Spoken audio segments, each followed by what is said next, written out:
Welcome to McArthur Live. I am your host, Tim, and over there is Sarah Davis. welcome, everybody.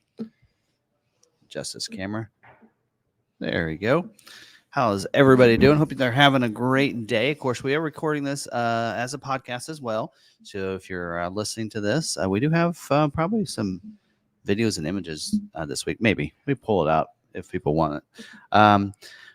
From going to the Bronco Off-Roadeo. So that might have some of that, but otherwise, just a little bit. But also come over and watch it on YouTube every Tuesday night at 7 p.m. Or if you're watching over here, you want to listen. Anyway, you can find your favorite podcasting platforms. So how was your weekend? Busy. Lebo got sick, so. Yeah. Yeah. Lebo got sick, so we were just trying to keep the kids occupied. we were out of town, so we couldn't help much. But No. yeah, so we enjoyed the weekend in Moab. So it was spontaneous. Jeff went with us. Hadn't taken him on an off-road trip yet, and I said, "Just come with us." That's what else was different. I was picturing. Yes, you were picturing on Friday and Monday. Yeah. So yeah, we headed out. We got partway. Went like 3 hours to Colby on Thursday night, and then the rest of the day, or rest of it, we got there like 6:30 or something, and went into Moab to eat dinner, and then great. Also hosted the member live for the most part by myself. Yep, because my internet was going in and out. We went through a snowstorm in Colorado. That was kind of fun. Slipper mode comes in handy. Yeah, they keep selling the trucks back there. Yeah, we have different truck each week. Everyone's like, "There's a new truck back there." Yep, they keep selling them. Well, by this week on the live stream, we think by this time next week we'll have our backdrop here. Yes. So but I'll still be able to see that light above it. How to gauge if your sales team is doing their jobs correctly? You have to replace the truck weekly. Well, we have one on the showroom that's already sold, but it's still out there. So. Well, but that one's kind of expected that it stays inside. GT 500 Heritage Edition. All right. And the Brittany Blue. Yep, Brittany Blue. If I bought that and I knew how much it cost, I would not want it outside. Yep. So anyway, I had a great weekend. Had a lot of fun this weekend. We'll talk a little bit about some of the fun we had. I had at Off-Roadeo Moab, and it was a great location. Now I've been to 3 different Moab locations. Of course, one is two as a dealer, and so I got a chance to see what they look like. So Moab location, Off-Roadeo locations. Yes, 4 Off-Roadeo locations. Yes. Correct. Moab being one. I've been to the Texas one, which is really good as well, and Nevada. They're all pretty good. Moab is the one that they do things a little differently, in a sense that normally you learn the training. I call it the training section of your approach and departure, all those things like that, and some of the technical stuff on how the sway bar disconnect works and everything else like that. Typically, you do that on a kind of a more of a base camp close to that. Do some other things, and then in the afternoon you go and take what you learned and onto the trail. Whereas Moab, everything's on the trail, which is really cool. So you just head out. We talk about some of the major things to get you started that you need to know, and then we just head out onto the trail. And then while you're on the trail, is like, okay, so here's the obstacles. So instead, they're on the trail, which is really cool. And then you eat lunch on the trail instead of at a base camp, which is pretty cool, and then come back. A lot of fun, but yeah, definitely would recommend Moab. And so of course we did get our trail guide of choice, Brian and Melissa, which was awesome. We'll talk a little more about them in just a little bit, as well as Off-Roadeo as part of our What's on My Mind. So we'll talk about that later. As you can tell from the title too, we're going to talk about FordPass points. We're going to talk about how you earn them, how you can use them, and something that we just learned recently, and that if you get aftermarket parts put on and you include it in your cardio, what does that look like? And yeah, so anyway, and so we'll talk a little bit about that too as part of it. Is it true? It's not really that it's anything false out there, just so you know what the truth is and how it all works there. We'll talk about that too. See what else. Scheduling information, got a couple of dealer news updates. To be honest, I haven't looked over any of it. I just printed off, so I'll do my best. But it'll be a lot of fun. So we'll talk about some other things. And by the way, if you're following along with me and you want some stuff, if you are looking for some of the content from, the trip, I did look at my socials. So I'm on Threads. I'm on X as well.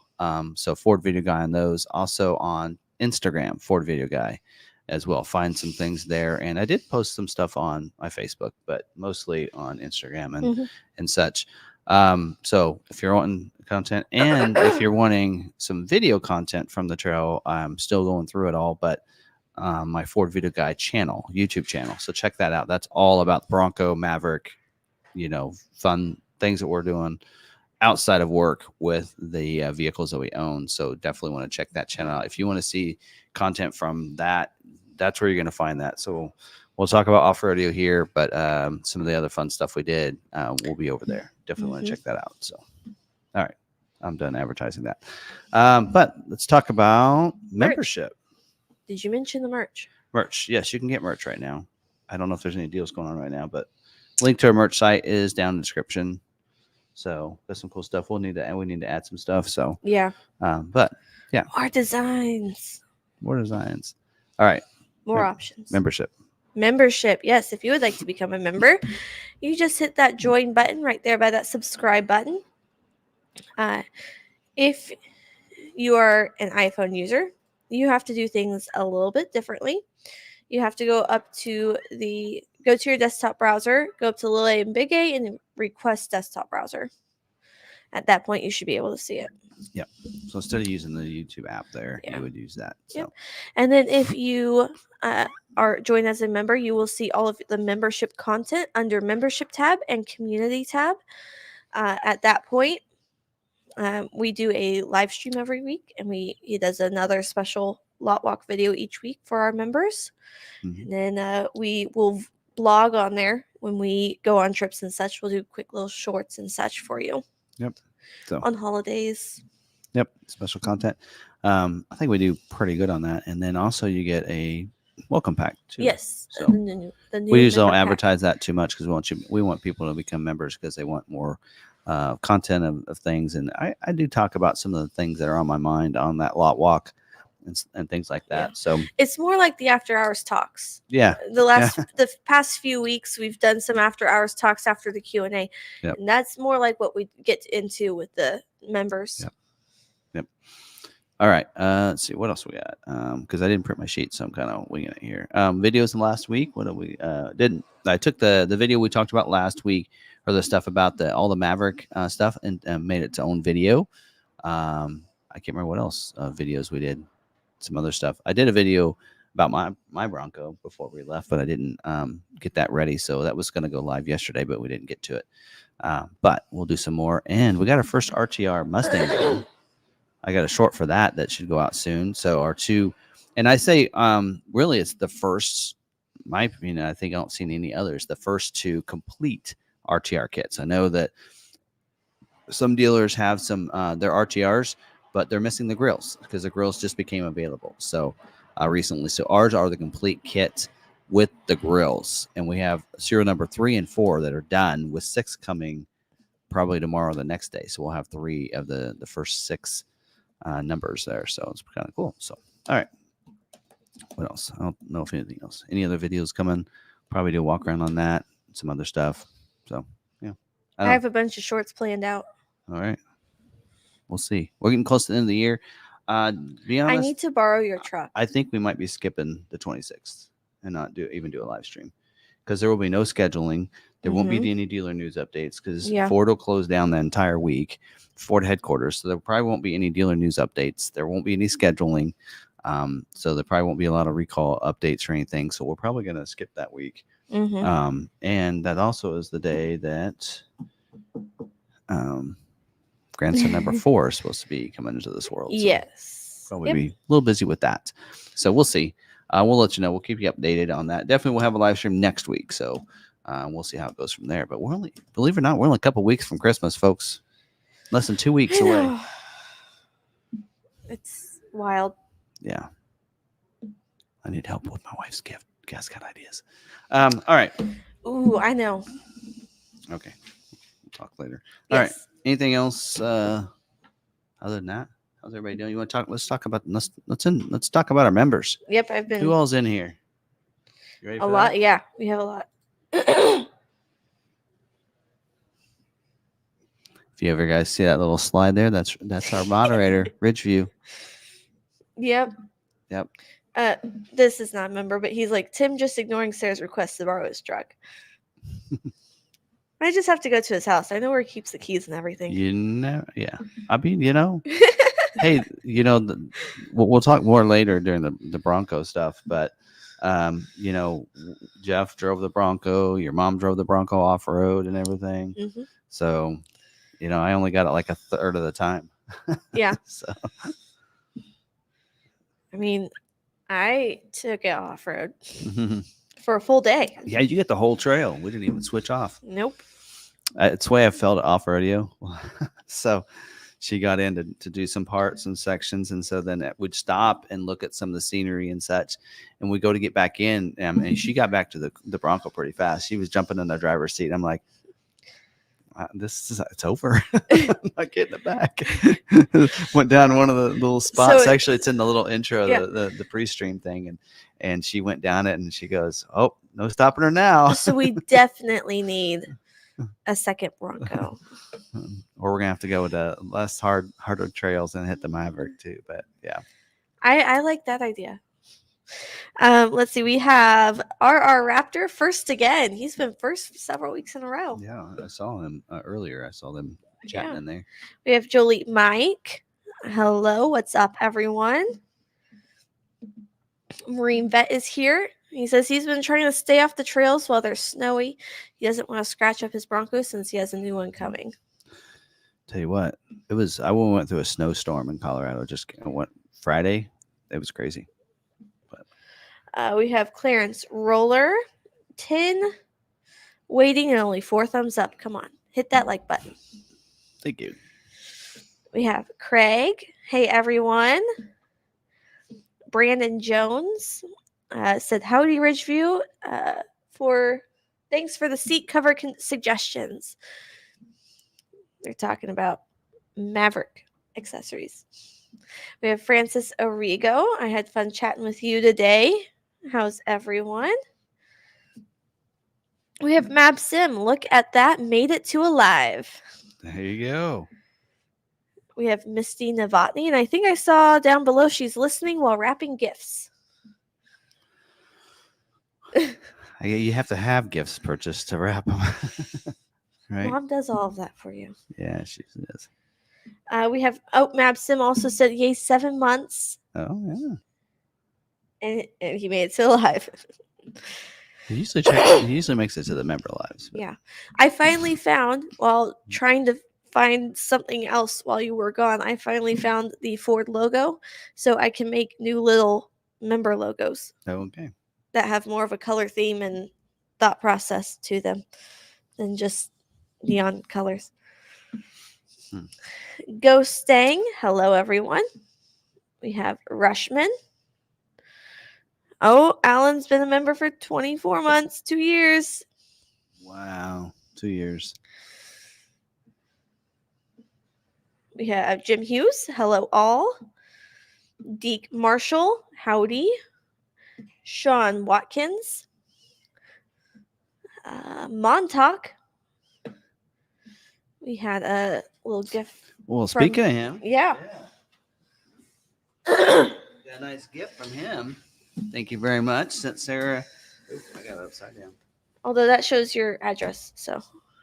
Well, it's a dealership. Yeah. 3450 South 9th. You know what dealership? I guess this wasn't sent to the house. You're right. Pears. We got M&M. I love these. These are mine. I don't know what else is in here, but yeah, chocolates, all kinds of goodies. I got some chocolates, some baklava, some moose munch. I got a tower of little gift boxes. So. It was pretty cool. It was like a gift box tree. Nice, and some pears. Yep. To give to the wife. I get the candy. No. Anyway. So thank you. We did get those today. Lonnie says thank you. Yep. And he says, I'm looking forward to seeing Kansas in the spring. We have Niles, who is one of our moderators.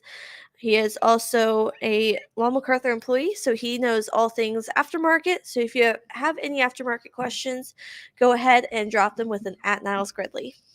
I saw he posted a nice little video on his like some drone shot of the RTR Mustang. He's working on some. Yes, so we got some stuff coming. We have Jack Evans. Welcome. We have R. Quibido. Alarm worked. I'm here on time. Bill Newman. Good evening. I have to set an alarm to be on time. Like, oh, we got 15 minutes. Don't forget. We have Deke Marshall. Moab looked like a blast. Yes. Mike M was also going in on that one. I saw some of your Moab videos. Yep. Some of our members they're checking your feed a lot. Good. We have Midcoast Maine. Hey everyone. Clarence Roller. Why don't off-rodeos have off-roaders have TV cameras on their front bumpers so they can see what rocks are in their way? I do. Days. I do. I was gonna say the higher trim does. Yeah. If you get like high package or above, or now it's high lux, then yes, you have a front camera. When you go into 4 low, that camera comes on. It's right under the Bronco emblem.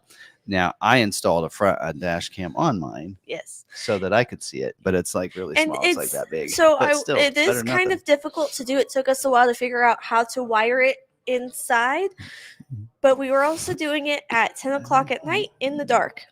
Yep, we did that. Accomplished that in September. But yep. So it came in handy. Your mom never used it, but I did. I didn't use it when I was driving. I didn't like to look at it because I know my lines. Did you see Wipeout Hill? I used it. I feel there are times where yes, you can use it and it is helpful. But for me, I know my boundaries. So like in Colorado where you have smaller rocks and you aren't having to worry about going off and such. Yeah. It's easier to just know the bounds of my vehicle and know where my tires are going and work myself that way. Well, I had a 32-degree down look at that hill and I couldn't see nothing. That camera came in handy. We have Daniel Martin. Happy Tuesday. Sean Watkins. I already did that one. Oh, but I wanted to highlight this comment. What is your favorite location? Planning our trip now for next year. Been thinking of Texas or Vegas. And we're going to answer that here in a little bit, right? Yeah. Do off-rodeo or do not off-rodeo? There is no try. From Mr. Ragnargon. Kevin Ryan with a thumbs up. We have Vols 44. Well, McArthur, any ideas? The silver backing for 2, which I answered. We're going to work on that. Anthony, I don't know how to say your name, but Sparaccio, I think. Hi, Tim. Hi, Sarah. And then Alan at 24 months. And Elizabeth at 15. Not as long as Alan or others. LOL. 15's a long time. Means you've come and watched our live streams for over a year. Yeah. All right. Is that it? That's it. That's who I had. Let's see. Bill Newman is here. And I think that's the only one I saw that I didn't grab earlier. All right. Okay. We did get someone sent us a good dealer a moment. But we'll do something. Yeah, we got a couple, but we're gonna save those because I want something a little different. Not really a good dealer, but just a good people, I should say. So I want to talk about going to off-rodeo. We got a chance, and we already knew them. We met them in Colorado. Brian and Melissa Clark. They are just awesome people. And I just want to talk a little bit about them and give him a shout out. So, and a lot of the trail guides are at all the off-rodeos are the same. They are passionate about off-road and passionate about helping people learn how to use their vehicle. And so we're going to talk more about that in just a little bit, but especially them, because they took the time and talked to us for a long time. And we took them out to dinner one night, and just nice people that love helping people and learn how to use their vehicle more and more. And they're really awesome people. So I just want to shout out to them and to all the off-roadeo trail guides out there, because they're all super awesome and want to help people out, but especially those two that spent a lot of time with us in Colorado on 3 different trail rides.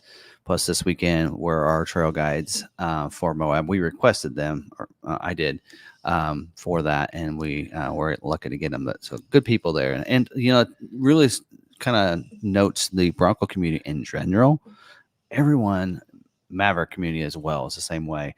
Just super awesome people. Don't forget, I mentioned, it's been a while since I've mentioned it, but get connected with the community and find your local people and everything. I know I struggle here, but there's a lot of, get to those Bronco events and such. And I know sometimes you're like apprehensive to go to those on your own or whatever, but go to those events. You'll meet new friends. A lot of people at those that you can have common things and things in common with the Bronco and such. It's so fun to see what they're doing with theirs, and that kind of thing. And just it's just awesome. So go ahead and jump in and go to those events, because it's really awesome. So, and including Off-Roadeo, if you have it in your budget for that. All right. So that's that. Next is scheduling, which again, I didn't look at my notes, so I'm just going to have to go for it. But all right. We ready for that? Which one? Good dealer? Scheduling? Oh, scheduling. Yes. Okay. I'm reading through comments. I had 48 chats while I was shouting out members. All right. Yeah, get those questions ready now. We're gonna cover scheduling information. If you have questions specific to scheduling, we'll answer those after we go through the scheduling information, before moving on to dealer news and recalls and such, so that we can kind of keep that together. And that's also good for when we separate that video, this part of the video or live stream, out into its own video for tomorrow. For people that just want to get that information, having the questions sometimes helps them. So I include those questions. So feel free to tag Sarah on those when we go through scheduling information here. So, all right, let's do this.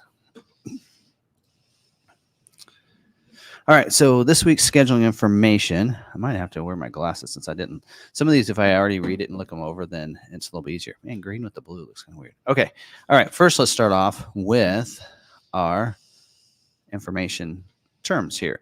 All right, so just going to go over terms again this week. For those of you who watch every week, sorry I'm worrying you, but just click ahead just a little bit unless you're watching it live. Order banks, that is where the orders are placed, whether it be a stock order for a dealer or for a retail order. And a retail order is a customer placed order. So that's when you go into the dealership and they don't have something in stock you want and you custom order a vehicle. That's called a retail order. Stock orders where a dealership places an order in there. If they have we're going to talk about allocations in a second. They may need those stock orders because they're getting enough allocations and they don't have a lot of retail orders. Then they'll put some stock orders in. Priority code. This is a priority that a dealer gives to the orders. Anywhere from now they do it from 03 to 19 is a retail order. 20 to 80 is stock. Lower the better. So that's why retail orders are always looked at before a stock order. So, which is, in Ford's mind, that's a sold vehicle. So they want to give that priority over the others. Now, scheduling, that is when Ford schedules an order for production dates in the future months. So we're going to be talking about that today when we go through each model of what dates they're scheduling for in the future. Now, production date is when Ford plans to build your vehicle. They'll first get scheduled to the week, and then they'll get scheduled to the day as it gets closer to that production week. Allocations, Ford gives dealers allocations to schedule the orders that they have in the order bank. A dealer needs an allocation to schedule an order in the order bank, whether it be a retail or a stock order. And a dealer earns those allocations from their sales volume for each model within the region. So there's a complex formula there to get their allocations. Some of it is based on the sales. Some of it is based on the inventory that they currently have for that specific model. Constraints, those are options that may be in short supply or maybe take longer. If the capacity is a low number, then that may take longer to get it scheduled because of that. Which the capacity, that's where I just talked about. Capacity is a planned production rate for given motor, trim, or option. So, and then the constraint would be to where if they have more orders than their capacity, that would be the constraint of the certain option. Job 1 and 2, that is production run within a model year. They usually split that. They make some small changes, significant. Some of them depends on, because of a supply issue, they may make a change. If they can't get a certain thing, then they'll make those changes in the middle of the year. And that's what they would call at that point job 2. And then balance out, that's the end of production where they're balancing out a particular model or an option, that kind of thing. So, all right. So there's that. All right. So let's talk about Mustang first. All right, so this week it looks like they are scheduling, let's say February cleanup commitment. So they are going to be scheduling, and cleanup means that anybody that has an allocation that hasn't been used, they want to clean that allocation up so it doesn't move up to next week or to the next month. So they want to go ahead and take care of that. So they are scheduling for production weeks, the weeks of January 1st through February 26th. So a couple months there that they're scheduling for. And it does say dealers with a balance to schedule Dark Horse. Don't forget, you must take off the Dark Horse handling package to get that order, to get it to schedule, or your allocation may be lost. And the order banks are open up right now for the 24 model year Mustang, and there's currently only 992 unscheduled retail orders. There may be stock ones, but that's the retail orders. That's not counting Dark Horse. And there's really nothing as really constrained other than maybe GT Performance Package, which are going to be limited to just retail orders. Stock orders cannot choose the Performance Package on their vehicle. Night Pony Package is as well a little bit, but those numbers are within to what that. I mean, there's only 992 unscheduled orders, so it shouldn't take too long to get your Mustang scheduled. There you go. All right. Next is the 24 model year Escape. And they are scheduling this week for production weeks in January and February as well, just like with the Mustang. So the weeks of January 1st through the weeks of February 26th. And on the Escape, there's currently only 437 unscheduled retail orders in the order bank, most of which about a fourth of them are plug-in hybrid orders. So the capacity on that is 7%. So within a production month, 7% of the Escapes built will be plug-in. So it's a pretty low number with 27%. So we're talking about 100 of those orders being plug-in hybrid. Capacity, I don't know what their production run is for a month, but with only 7%, they may not get them all scheduled. So if you have a plug-in, just keep that in mind. Order banks are open up for the 24 model year Escape right now, just so you know that. All right.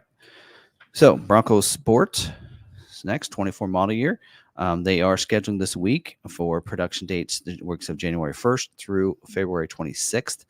They probably will schedule this week. I think last week they did end up canceling their scheduling at the last minute. We had some that were previewing and then didn't get scheduled. So that they'll probably run this week. It does say no scheduling for the Badlands trim until mid-March.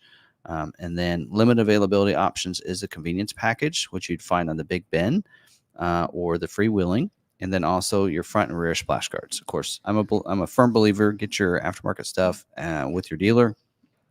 It'll help speed up yours getting selected for scheduling. Also, exhaust availability for the 2.0 EcoBoost, which that's your Badlands. So we already know they're not gonna schedule. Tech package also that's optional on the Outer Banks is exhausted, and then black appearance package on the Big Bend is also exhausted. So, and some people might ask right here, what's limited versus exhausted?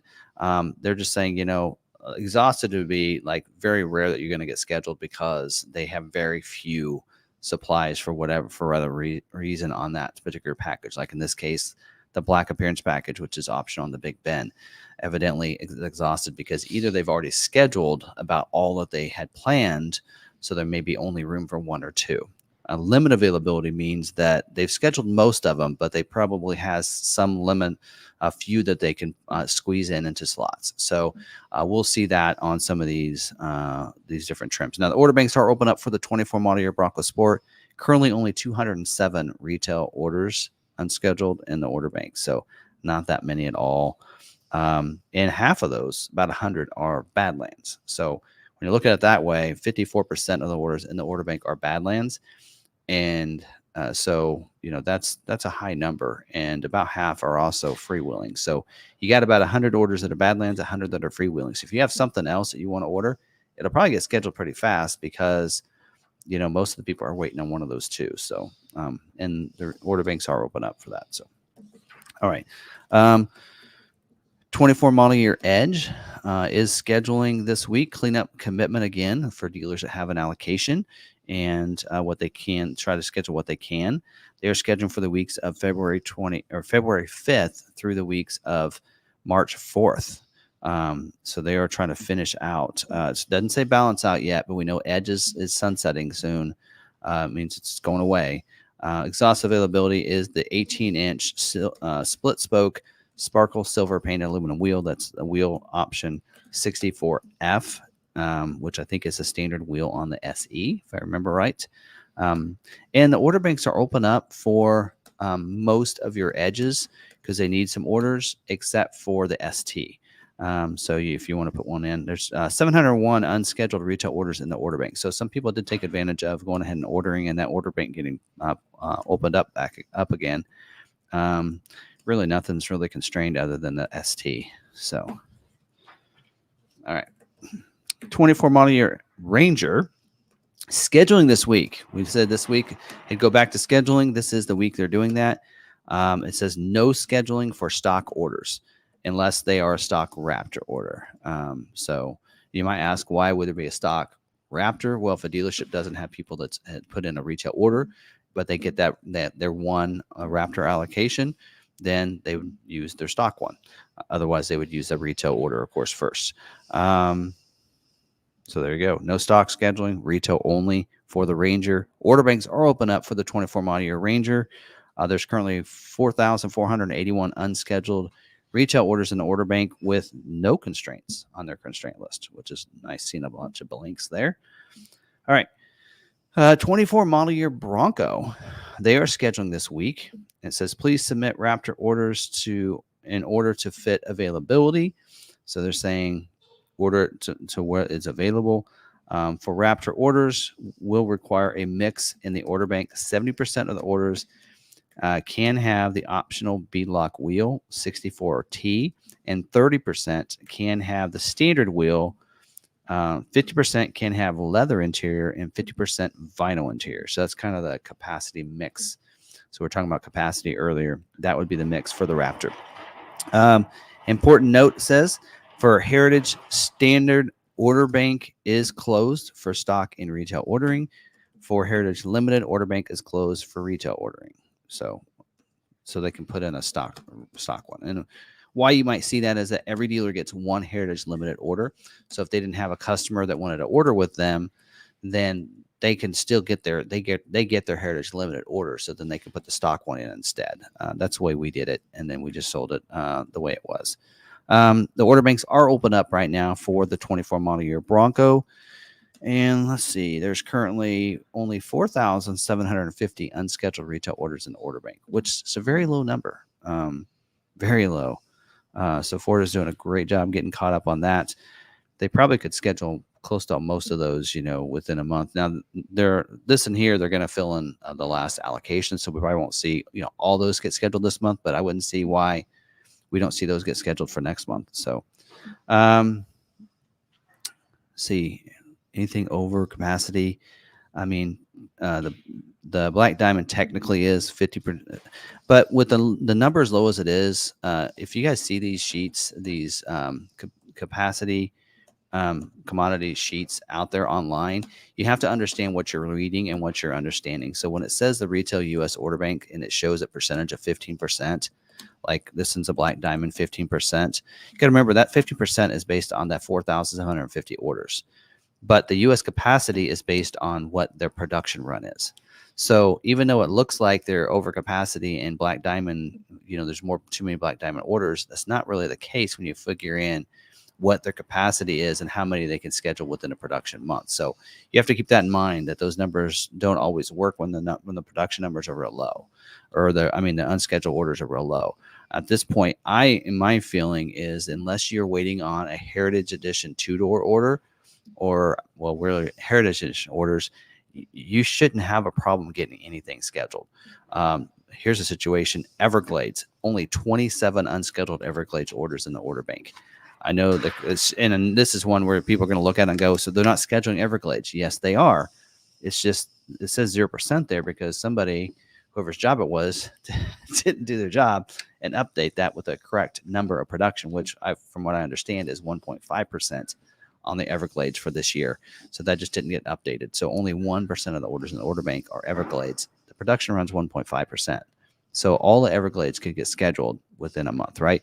So really, I feel like on the Bronco, unless you're looking for a Heritage Unlimited, or a Raptor, you could pick about anything in there and with about any configuration, unless you load up too many aftermarket stuff in there. You should get scheduled pretty quickly. And I would feel confident in that, and also this sheet does show 0% for manual transmission. That is not correct. There's only 240 manual transmission orders in the order bank. That's 5%.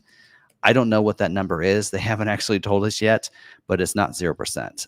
Even if it's 5%, we're good, right? So anyway, feel free to, I guess what I'm saying is, feel free to order what you want on the Bronco. Of course, you can't order the Heritage Edition anyway, and it shouldn't take too long to get scheduled. So again, does rely on dealer orders and allocations. We have, I think, 9-10 unscheduled orders in there. Outside of the Heritage 2-doors. And so, yeah, we're going to probably see that happening pretty soon, where we're not going to have any retail orders and we're going to be ordering stock ones. So that's coming up real short. All right. So that's that. 24 model year Maverick, cleanup scheduling. Again, dealers that have allocations like us, we do not. Dealers that do, and they are looking for orders that will fulfill what they have availability for. And I will tell you, XL is not it right now. So I just have that from a source. Production weeks, they are scheduling for the weeks of January 1st through February 26th. I know they scheduled a lot of late February ones last week for some people, from what I understand. Here's some of the news here. Limited availability for the XL version. So keep that in mind, whether it be front-wheel drive or all-wheel drive. Very limited. So we're talking EcoBoost or hybrid there. Also limited availability for the hybrid engine. Limited availability for the black appearance package, which actually is new. Actually, that was actually told, hey, putting that on there could help you, especially on an XLT. But that's limited for this week. And the tires that are available only on the XL and XLT, the 225, 65, R17, season tires are limited availability as well. Exhaust availability is on your tonneau cover. And if you've watched the live stream for any bit of time, you'll know I tell you, don't put those on your orders anyway. Order banks are open up, including the XL. So that would have been an is it true for this week. But anyway, so there is some out there on the forums. People think that you can't order an XL. That is not true. You can order an XL. Just be prepared to wait a little bit, especially if you want a hybrid XL.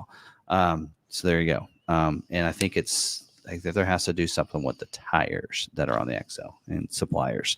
All right, so let's look at this. So let's see how many orders are unscheduled. So there's currently 21,212 unscheduled retail orders in the order bank. That is not that many. They produced 13,000 last month. So keep that in mind in their production run as we move forward. And so it does show, as we get closer to those numbers being lower, some of these numbers on what's on the percentage of the orders, those numbers can go up and look really skewed. So like this report shows 81% of the unscheduled retail orders for the hybrid, 81% of them are hybrid. That seems really high, but remember, 81% of 21,000 is still can be scheduled within a couple months. So again, you got to learn how to read these reports, and that's what I'm here for. XL is 59%, and it shows capacity of 23. Well, that just means that 59% of, the 21,000, it's a little over 10,000. Well, 25% of 13,000, what is that number? So you got to look and kind of read this that way. So I've talked about it before. If you have questions, we can talk about it later, but there you go. Most everything is within constraints other than like XL, hybrid. Those are the things. If you're wanting a gas EcoBoost, you want an XLT, good to go. Order it up, and you shouldn't probably get it scheduled pretty fast. All right, 24 model year Explorer.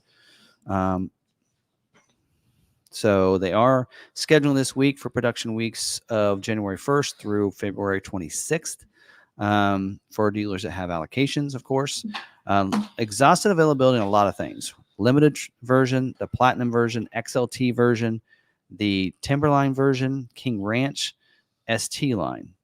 And it does say also 20-inch carbonized gray painted 10-spoke wheel and the 20-inch premium painted aluminum wheel, which is wheel 649. Again, exhausted availability means that they don't have, they're almost out and can't fulfill a lot of slots for dealers if they have those orders. And then limited availability is the 2.3 EcoBoost engine and the 2-wheel drive version. So you're better off going 4x4 on your Explorers. Order banks are open up for the 24 model year Explorer. Don't forget, they're only producing vehicles for 4 months. January, February, March, and April. So keep that in mind. And also keep in mind that King Ranch and Timberline will not be available next year, or 25 model year. There are currently only 268 unscheduled orders in the order bank for the Explorer. 24 model year Expedition, no scheduling this week. So just so you know that, order banks are open up for 24 Expedition, and there's currently only 715 unscheduled retail orders in the order bank. Looks like some people listened either to me or to their dealer and took off those Platinum optional wheels. The standard wheel. They put the optional wheel because the percentage of the Platinum standard wheel went down this week. So that's good to know that people are paying attention to that, and dealers are paying attention to help their customers. So 24 model year Mach-E. It looks like it is scheduling for dealerships that have allocations. They are scheduled for the weeks of January 1st through February 19th. Order banks are open up for the Select and the Premium trim. ST or the GT, I'm sorry, and the Rally not available yet. They are closed, and actually they put it on here this week. The GT version is closed. There you go. So you can go ahead and order. See here, there are currently only 30 unscheduled retail orders for the Mach-E in the order bank, with 73% of them being non-GT, of course. Well, that makes sense. And then also 60% of them being the LFP standard range battery. So also something to note. All right, moving on. 24 model year Super Duty. So scheduling for production weeks at Kentucky truck plant. That's usually most truck are made in Kentucky. They are scheduling for the weeks of January 1st through February 19th. And an Ohio truck plant, which is usually cabin chassis, some of those more commercial trucks, they're scheduling for the weeks of February 12th and the week of February 19th. Limited availability for the F550 and the limited version. You can't get a limited 550, so it's two separate. So limited availability for the F550, limited availability for the limited. It's kind of funny. Also, unlimited availability for the tire that's optional on the F600 XL and XLT. That's the tire code is TGU. That's the 245/70R 19.5 black sidewall traction tire. Also, the tire that's standard on the F600 XL and XLT. So pretty much your F600s are a problem because both wheels, whether it be the standard or the optional wheel or tire, is limited availability. So that tire is tire TD5, which is the 245/70R 19.5 G black sidewall. All right. And then also limited availability for option code 64E. That's the 18-inch machine and painted aluminum wheel, which is included with the Tremor off-road package. So if you have a Tremor off-road package, you may not get scheduled again. Limited availability doesn't mean there's not a chance. It's just that, again, it's just a small chance because they need to fill in. And these are some things that they're in short supply on. Also, 64J option, which is the 17-inch forged polished aluminum wheel that is standard on the Lariat and Platinum F350, optional on the XL and XLT F350. So keep that in mind. I assume the dually one is what they're talking about. And then SEK frame. So that's back on here. It does say optional on the F450, F550, and 600. With the 169-inch dually, the reason I laugh is it says 7.3 diesel again. I told them about that. They said they were going to correct it, but evidently somebody dropped the ball. All right.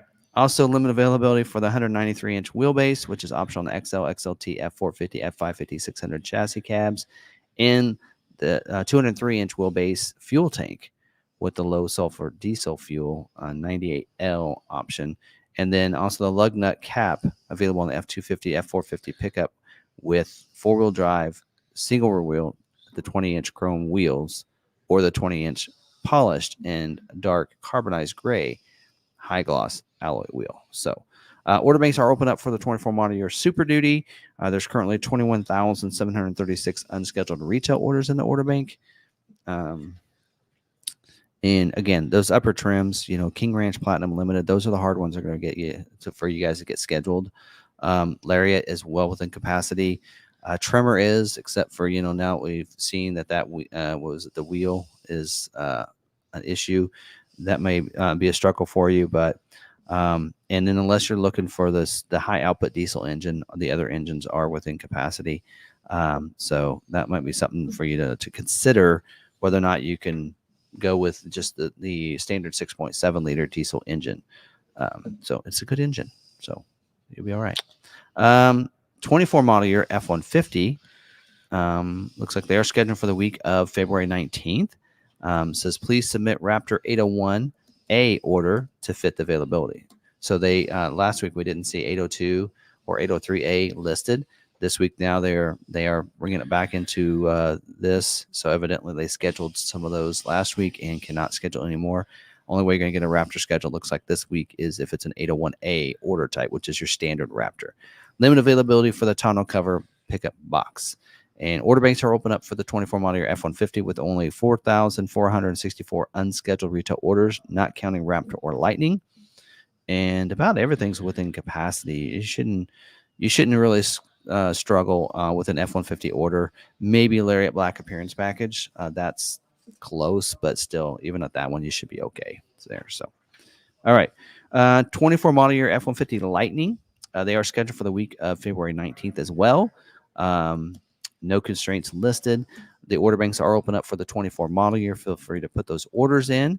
We're taking orders with a discount. So if you're interested in that and want to get some information on it, contact us. We can help you out with that. Yeah, no constraints or anything. That's all I have to say about that. 24 model year Transit. They are scheduled for the weeks of February 12th or the week of February 19th. Limited availability for the high roof long van, the high roof extended passenger van, the high roof long passenger van, the low roof passenger van, the medium roof passenger van. Hope you don't need a passenger van. The 360-degree camera for the ICE orders. That would be your non-electric, all-electric ones. That's option 61D. Also, heavy-duty cargo flooring, which is option 61B, is limited. 360-degree camera. They mentioned it twice. Do they not use? Do they not look these over? I don't know. Anyway, deal with the digital rear view mirror, option 90C, the 15-passenger seating, option 96P, and the dark palazzo gray cloth 10-way power heated driver and 10-way power heated passenger, which is option 21Q, is also limited. So order banks are open up for 24 model year Transit with only 6,000 unscheduled retail orders in the order bank. And yeah, you already got all the capacity things there. So there we go. So let's go ahead and open it up for Q&A. You got some Q's in there? If you got Q's, I got A's, hopefully. I do have news. The Ford build and price for Maverick is down. You can't get onto it. It's not loading. That's probably why people are trying to rumor that you can't order. Remember, That's the build probably why. for the building price is not where you Although- order. So just so you know No, that. it's not. And Law McArthur's, if you're trying to build out something or look up something, Law McArthur's building price is up. It is up. It's running. So So go if you're over trying to there. build something out, go on over there. We have it, and it's Yep. almost more accurate. Yeah, it's just as accurate. It should be accurate. We usually try to go through that and pick it apart if it's wrong. Tim is the one that goes through and picks it apart, and then he actually has the contact to be like, "Hey, yeah, this needs fixed." Unlike with Ford, where you're like, "You're missing mirrors on this graphic." All right. Any other questions? Yes, we do. All right. Did you answer? Sorry. Got that one. Pop it up. Oh, do you know how many unscheduled Super Duty F450 orders are in the order bank? No, they put all Super Duties in together. They don't separate out 450s versus 350s versus 250s. They put them together. Any idea on the time frame? If you're scheduled for the week of 1/1 on Bronco, what type of delivery expectation should there be? It's hard to tell because they'll usually takes about 4 weeks once it's built. But again, there could be some delay in building. It can move it back. So I don't like to say anything until you actually get that you've been built. So once you get that email that says your vehicle is built or your vehicle is shipped, I like seeing that one first. Once you see that email that says your vehicle's been shipped, then figure about 4 weeks from that time, and you're pretty close. Having a production week of 1/1, don't expect it 2/1. Don't necessarily expect it in February 1st, right? I wait for that. It's been shipped, then no, because you can ask Francis, and he's in our group here, where his was built right before they went on strike. And then once the strike was over and everything, it took several weeks before it actually got shipped. So I don't like to say 4 weeks because then we would have been 2 months behind in actually getting it, right? So there you go. Is for the 24 Bronco model year, Sync 4 B&O system, do they still contain built-in nav and not just connected? Okay, so there is connected nav, and then there's built-in connected nav. So usually the built-in gets you a longer subscription. I believe they went to a 1-year subscription across the board on all those, if I remember right. Well, Ragnacon can probably. Yeah, he just said connected with a 1 year. Connected built-in nav is no more. Well, yeah. Okay. So basically what Ford did was they called it connected. They gave you 30 days or 3 months. That was called connected. And then built-in connected means you basically got 3 years. Right. Okay. So now they that do was the terminology. Standard connected nav with a 1-year trial rather than 90-day. Yes. So they don't call it built-in because you're not getting 3 years. So yeah. Because most people lease for 3 years. Yeah. Or maybe trade before then. But yeah, so that's the wording. And that's basically if you knew whether or not you had the 3 year, you had the three months, was if you had that word built in there, what meant you got the 3 years. But now they just call it connected nav, and it's a 1 year. So then after that, you have to sign up for that, which I use Android Auto. So plug the phone in. It keeps my phone charged and gets me there. All right. Okay. So Nick P has a question. That's a 2-parter because you can't put it all in one. Yep. I saw one earlier. Hi, love you guys. Question is, if I ordered a 23 Super Duty limited in October of 2022 and received confirmation of order from Ford, and it never got scheduled, so I went back to my dealer and reordered it under the same number, and now I got scheduled date 11/6 of 23 for a 24, do I get any kind of price discount or money from Ford? All right. It's a great question. I can't remember. I'm pretty sure I covered it. I don't know if there's any private offers. Now, if what they did do is for people that had a 22 order that got scheduled in 23, they got a $5,000 private offer for 22s going to 23. But anyway, anybody from 23 to 24, they did not, because the dealers are supposed to only take as many as they could get. But with that said, if there are still some people from 22, they probably will still get their $5,000. but I was going to look up and see if I had information on that, and see if I had any dealer news updates for Super Duty on that. So let me look in my report here. Yeah, I don't have any news that shows that they are going to give a private offer. It's like, that's a good question. So I usually can answer both of those questions, but that's a situation where I don't know if they're going to still give you your $5,000 private offer or not. So, because I know going for 22 to 23, they got $5,000 if they got their 23. But since you didn't get your 23, which you should have, which means your dealership probably took more orders than they were supposed to. Wait, did he order a 22 or did he order a 23? He ordered in 20. Oh, so he ordered in 23 model year. So you ordered in October of 22. Oh, so you ordered a 23 model year. Yes. So because dealers were told, here's how many orders you should take. If you didn't get scheduled, then I don't think there's a private offer for you. Yeah. If you had a 22 model year going to 23, you were supposed to get 5,000. So in that situation, you probably will not get a private offer. Yes. Also, if you are curious to see if you do have a private offer, you can call Ford customer service and they can usually look it up for you. Mm-hmm. As well as your dealer, if they're willing to check. Yes. Some are not. All right. Brandon Jones has one. If I wanted to place a 24 model year Maverick in January and it's scheduled basically immediately, would late April be a great general time frame for delivery? I think okay, I don't know if they're going to be scheduling in December, because normally you start scheduling for the next model year or the next month about this time. And I think because Christmas lies in those 2 weeks, the reason we saw them scheduling for 2 months through February is that we won't see scheduling again until January. So if you order now, it'd probably be a January scheduling for a March build date with April-ish expectations for delivery.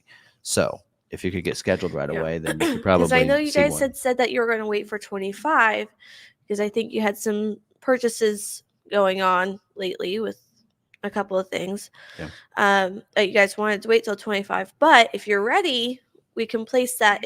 He wants to place a Tremor or an FX4 order. So they need the 4K tow package, so it would probably be an FX4, since you can't get 4K with Tremor, right?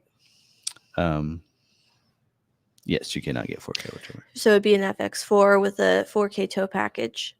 So yeah. But there you go. You can always call and chat with us on that, Brandon. All right. Any other scheduling questions? Do you anticipate one or more job 2s and updated order guides for any models in January? They don't let us know usually. I mean, sometimes we'll see in the scheduling notes that they're, hey, move into job 2. A lot of times, unless there's just an order guide update and it says, here's your job 2 changes, we don't know. To be honest, they don't really tell us. Yeah. So Nick was asking his question because the price of his Super Duty went from 108 to 111. Yeah. So yeah, but they most likely won't do private offer because they were given expectation of numbers. Yep. So it's not Ford's fault.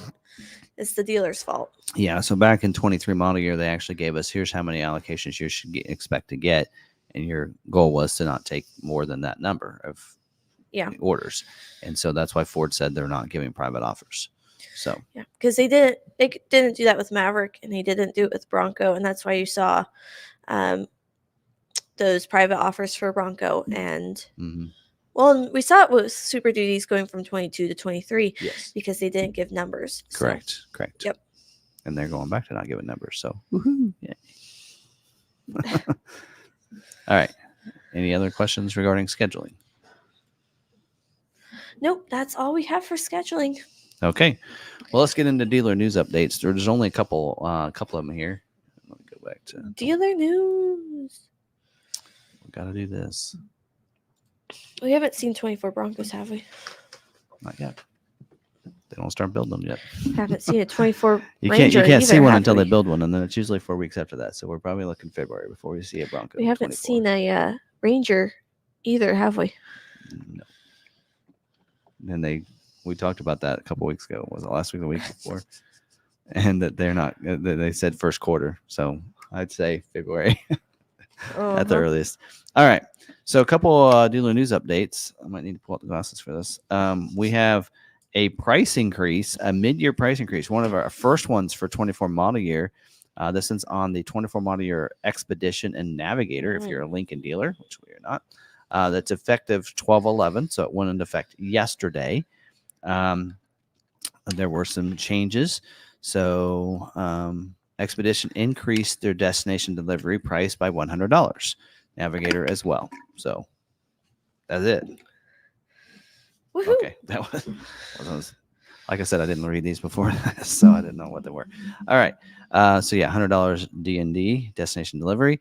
All right, and then the other one is a price increase as well for 24 model year Escape, Edge, Explorer, and Corsair. That also went into effect yesterday, and this one is on. Says on Escape, increase active 1.5 liter, the ST line 1.5 liter, and hybrid for the ST line Select hybrid, and ST line Elite hybrid, and Platinum hybrid all increased by $150 MSRP. And Edge increased all series by $100, and Explorer increased all series by $100, and Corsair as well. Oh, no, they just increased the premium trim by $100. So don't forget there's price protection on all these. So if you ordered one of these models, Escape, Edge, Explorer, Corsair, Expedition, Navigator, if you ordered any of those prior to the 11th, you should be getting the date. You're price protected to the price it was before these increases happened. Your dealership needs to honor that. So we've talked about price protection before. I'm looking at that screen instead of over here because I was looking at the wrong camera. So just keep in mind, we've talked about price protection. Look at some of our videos on that. And it's very simple. Dealerships, you need to just give them the price it was when they ordered the vehicle. It's that simple. It's not difficult at all to figure out. Ford will reimburse you later, 45 to 60 days later. Once they see it's that the person that ordered the vehicle bought the vehicle, Ford, your dealers, you will get your money back. And it's only $100 anyway. I think you could suck it up anyway. All right. On those. All right, that's it. Just some price increases. Like I said, there's not going to be a lot of dealer news updates in the month of January and December, I should say. So anyway, so something to be said about scheduling, because Nick is saying he was the first Super Duty at his dealership, or so they told him. Well, you can be the very first order placed. That does not mean that it will be the first one scheduled or built. Ford is going through their orders and going, what do we have parts to build? What can we build? What do we have, what meets our criteria? So if you have something on your build, he says it's an F350 SRW limited. Okay, being a limited alone, they're only building like 2%. Yes. Of the vehicles built, only 2% limited. Right. So if being a limited, they're only building 2% of those. So if your dealer doesn't get very many allocations, they may not have gotten more than 1 or 2 allocations for limited. And at that point, if you have something else that you have added an option to your vehicle that is also constrained, then you may not get picked at all because you have 2 things that are constrained, so they can't really build yours. They're going to pick the other 2. Yep. So yeah, the capacity for limited is 2%, with 15% of the orders in the order bank being unlimited. So if you're a limited, which actually I think that comes standard with the high output diesel, which that hurts it as well. Yep. But then also if you have a tonneau cover, make sure you take that off. If you have a spray and liner, take that off. You have these things, it will help your order. Unlimited, a lot of things are standard. Fifth wheel prep package and some of those things are included in the limited, but take off anything else that's like not that you can, that could help you a little bit. Well, he's scheduled now. Oh, he's scheduled now. Yes, he's scheduled now. He's good, but his price went up. Yep. And unfortunately, there's not. Well, anything... hopefully he gets a private offer, but I don't think there was any kind of update. I don't believe for private offers on Super Duties. Not in this model year. I know if you had a 22 model year went to 23, then there was, but I don't think there was going from 23 to 24. Yeah. So So unfortunately, there's not much dealers can do when it comes to getting things scheduled. No, it really isn't in our control. It's our control to make sure the order's in there and to help our customers if there's a constraint. Yes, to remove it so that way you can get scheduled but quicker. otherwise, there's I not like to use much we can Maverick do. as an example. There were higher ups in Ford who their family members didn't get their Mavericks scheduled in 22. They also didn't get them scheduled in 23. They are now a 22 to 24 model rollover, and they can't do anything. People that work at the factory that weren't getting theirs scheduled, and for like Ford employees that you would think would have a little bit of pull couldn't get theirs scheduled. It's really not up to anyone except the factory. Yeah. So, all right, I am ready for recalls. Okay. Okay, for recalls. Most of these are compliance recalls, not safety recalls. So let's go through these.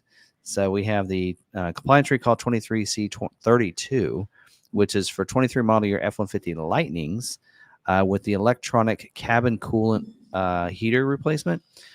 So there's only 929 people affected by this one.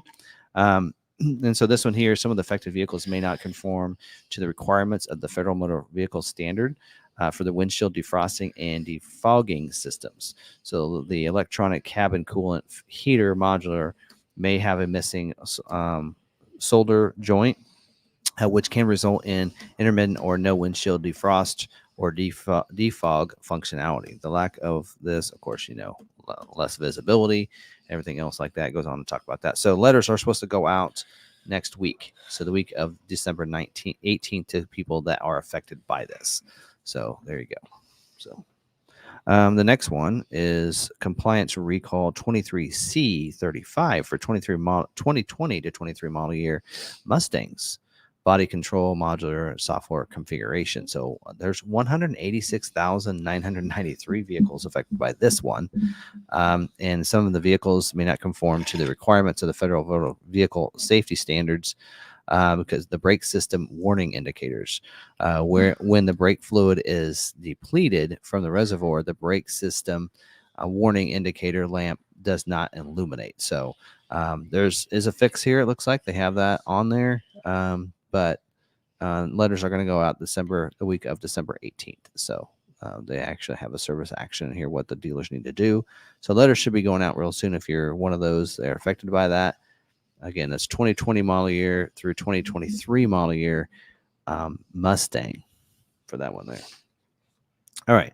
The next one is Customer Satisfaction Program 23B65. And this one's for 23 model year F-150 Expedition Navigators equipped with a 3.5 liter engine, which all Expeditions Navigators will have that engine. But on F-150, it's just the 3.5 liters. This program is in effect through December 31st of 2024. And then there's only 218 people affected by this recall, but they're required to do this on this and here. And in all of the affected vehicles, customers may experience a loss of engine performance due to a turbine wheel that has not properly attached to the turbo shaft during the manufacturing process. So the customers may experience a malfunction indicator lamp, a rattle noise from the engine compartment, and reduced engine power. The vehicle can continue to be driven with reduced engine power. So letters to this will go out the week of January 8th. So there you go. Now, this next one is a safety recall. Safety recall 23S54. This is for certain 24 model year to 25 model year E-Series vans and F650s and 750 Super Duties. So equipped with the Torque Shift 6 automatic transmission. So this in here is only 5,778 vehicles affected, all of them built at the Ohio truck plant or van plant, I guess. In all affected vehicles, a casting defect in the transmission upper valve body casting may cause the main control poppet valve to get stuck in the open position. A stuck poppet valve restricts the flow of the lubricant to the rear extension housing bushing, resulting in excessive heat generation in the bushing and corrosion of the rear seal. This condition leads to transmission fluid leakage, noise, and vibration. The increased vibration may result in a loss of torque retention on the abutment plate bolts. Sorry. Once in the plate bolt torque is compromised, the park actuator may be unable to engage the park pawl into the park gear, which may result in an unintended vehicle movement and if the vehicle parking brake is not applied. So this in here, letters are already have gone out the week of September 11th. Now parts are available, it looks like. So this is an update to that.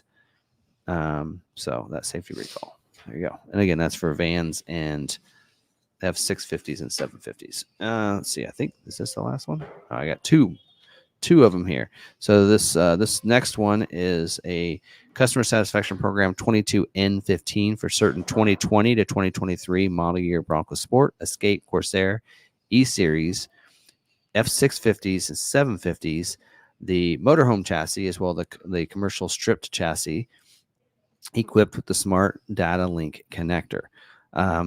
So there you go. So it's a lot of different, whether it be Hermosillo on the Bronco Sport or the Escape, Corsair at Louisville, the E-Series at Ohio, and then the Detroit chassis on those motorhomes. So, so there you go. There's a repair for that.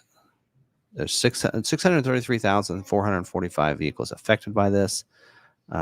Reason for providing a no-cost one-time repair in the affected vehicle is the GWM, which is the Gateway Modular Reprogramming there, may not properly communicate with inspection and maintenance emissions equipment due to the GWM software concern. This concern may cause a vehicle to fail an IM test in a state or region that requires an annual IM testing for the vehicle registration. So, let's see.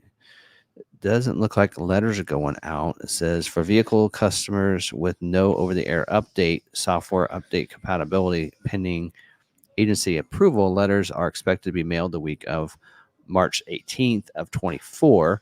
For vehicles who did receive over-the-air update software update pending agency approval, owner letters were expected to be mailed out the week of March 18th as well. So anyway, all right. So this last one, oh wait, yeah, this is the last one. I was like, wait, there's Customer more? Satisfaction Program 23B81 for 22 model year F-150 Lightning vehicles. This is the phone is a key, not functional. So there's 981 vehicles affected by this. And in some of the affected vehicles, a customer may not be able to use the phone as a key feature to unlock, start, lock, open, close the front trunk and or tailgate, or to activate horn and lights on their vehicle. There will be no messaging in the cluster or on sync. There are alternatives to enter to unlock and unlock the vehicle, which include the key fob, door keypad, and FordPass mobile app. There are also alternatives to start and drive the vehicle, which include the key fob and backup start passcode. Unless you forgot the passcode. That happened to me, where if my phone as a key wasn't working and I didn't have my key, I was kind of stuck because I forgot my passcode. So don't forget that.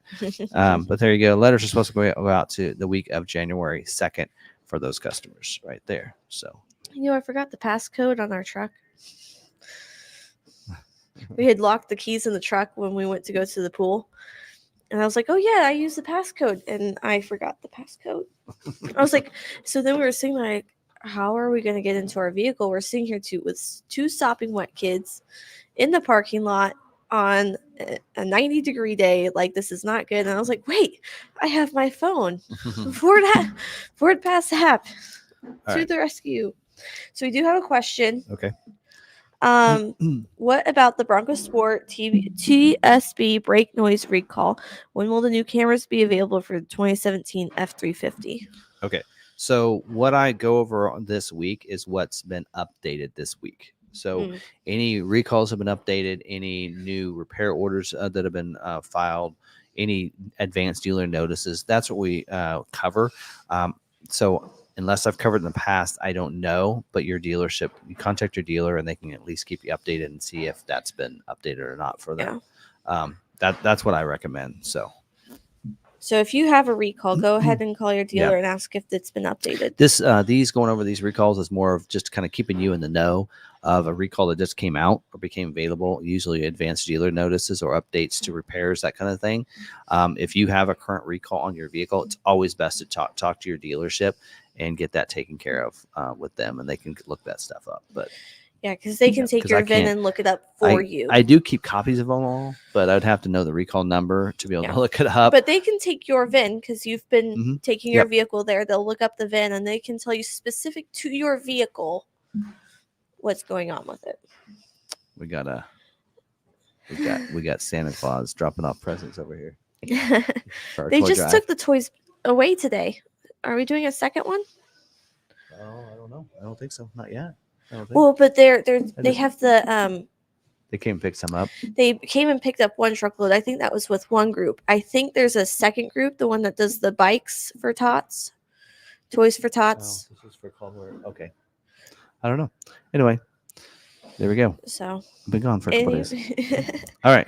Anything else there? Anyways, has our service department reactivated the heating steering wheel for Lightning yet? I believe original TSB was 22G06. I would not know. You may call our service department and ask them if they've done that. Yeah, that'd be the same.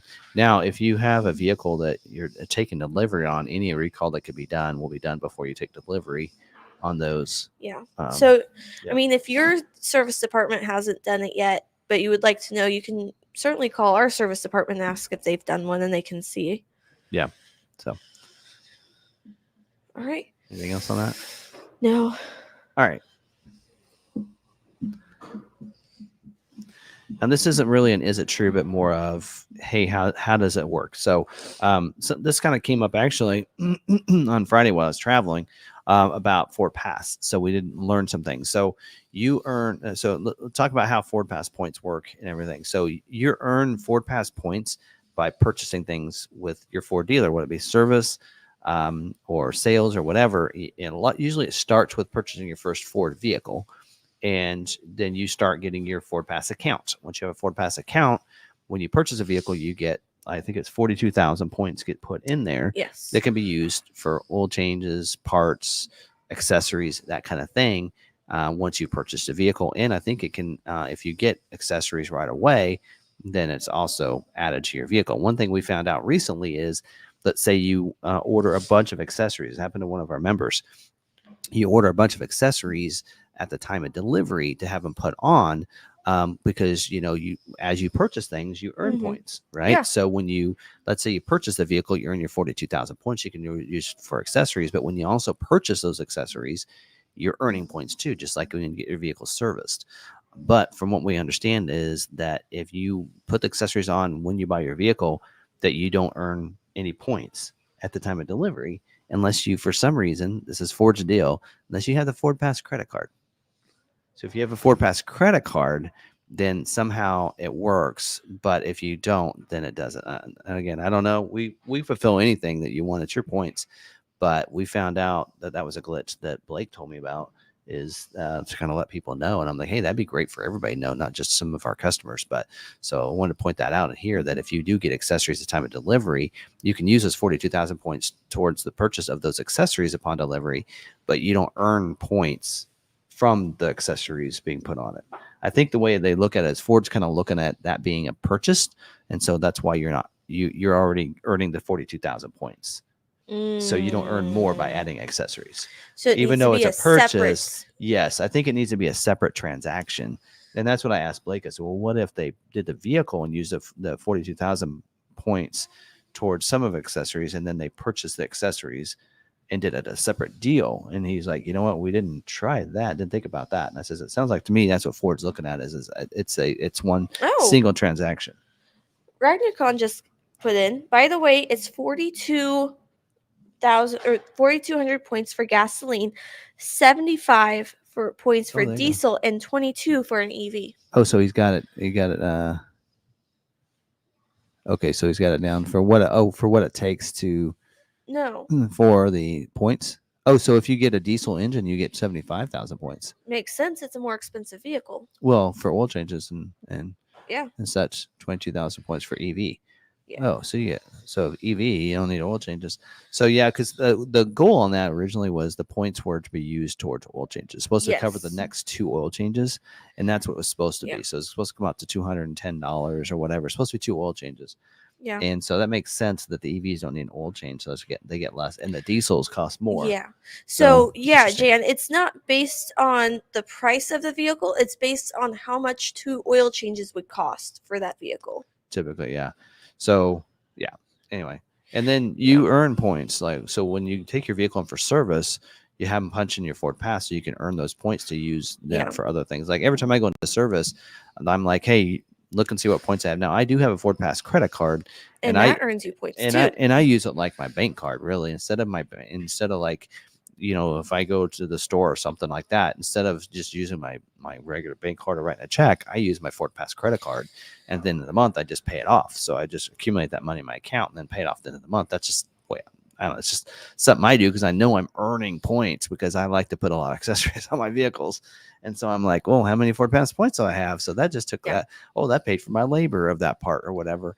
And so that's a way you can use a FordPass and you earn points. I think you earn more points if you get gas, more points if you do service work when you use a card to get service work. Stuff like that. So it's similar to like I have a Southwest card. It's similar to that. So when I fly with Southwest, I make sure I use it. Yeah. And sometimes, I know Southwest rewards you for gas as well as hotels. So when I'm traveling, I use my Southwest for all my flights and all my hotels because I know that helps give me points for Southwest to use. So similar to that. So for points to show up, it takes about a month for them to show up in your account or your dashboard in the back end of your Ford account and such. So Vols, I'm pretty sure you picked up a few weeks after we had done your paperwork because you said props to Lonnie. He was super proactive and arranged for my 42 FordPass points to hit my account the same week I picked up my vehicle.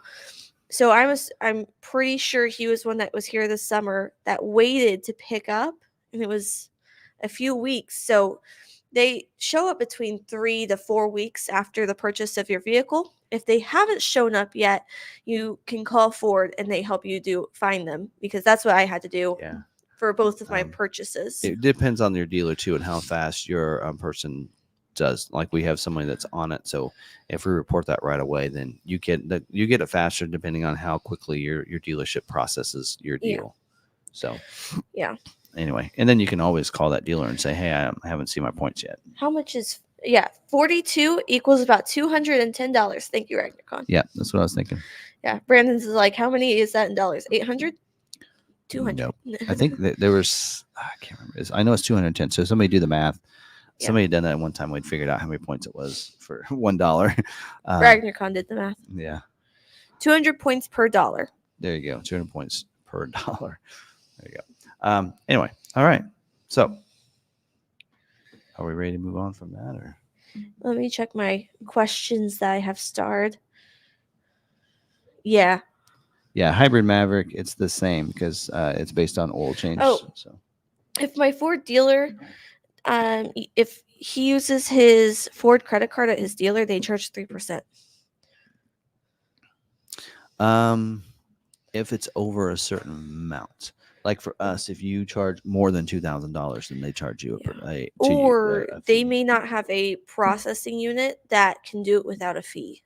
Yeah, I know ours. If it's over $2,000, like a down payment, then they have to charge the credit card charges a fee. Yeah. Anything else? I'm checking. When I go and look at the questions, they get chatty. Okay. All right. And we have Q&A after this in a second. All right, we're going to move on. All right. So, moving on to what's on my mind tonight. All right, so we're going to talk about Bronco Off-Roadeo and why you should go, and based on some of the stuff that we went through. So talk a little bit about Bronco Off-Roadeo for me and my experiences. Now I have an opportunity to go to, in a sense, 3 of them.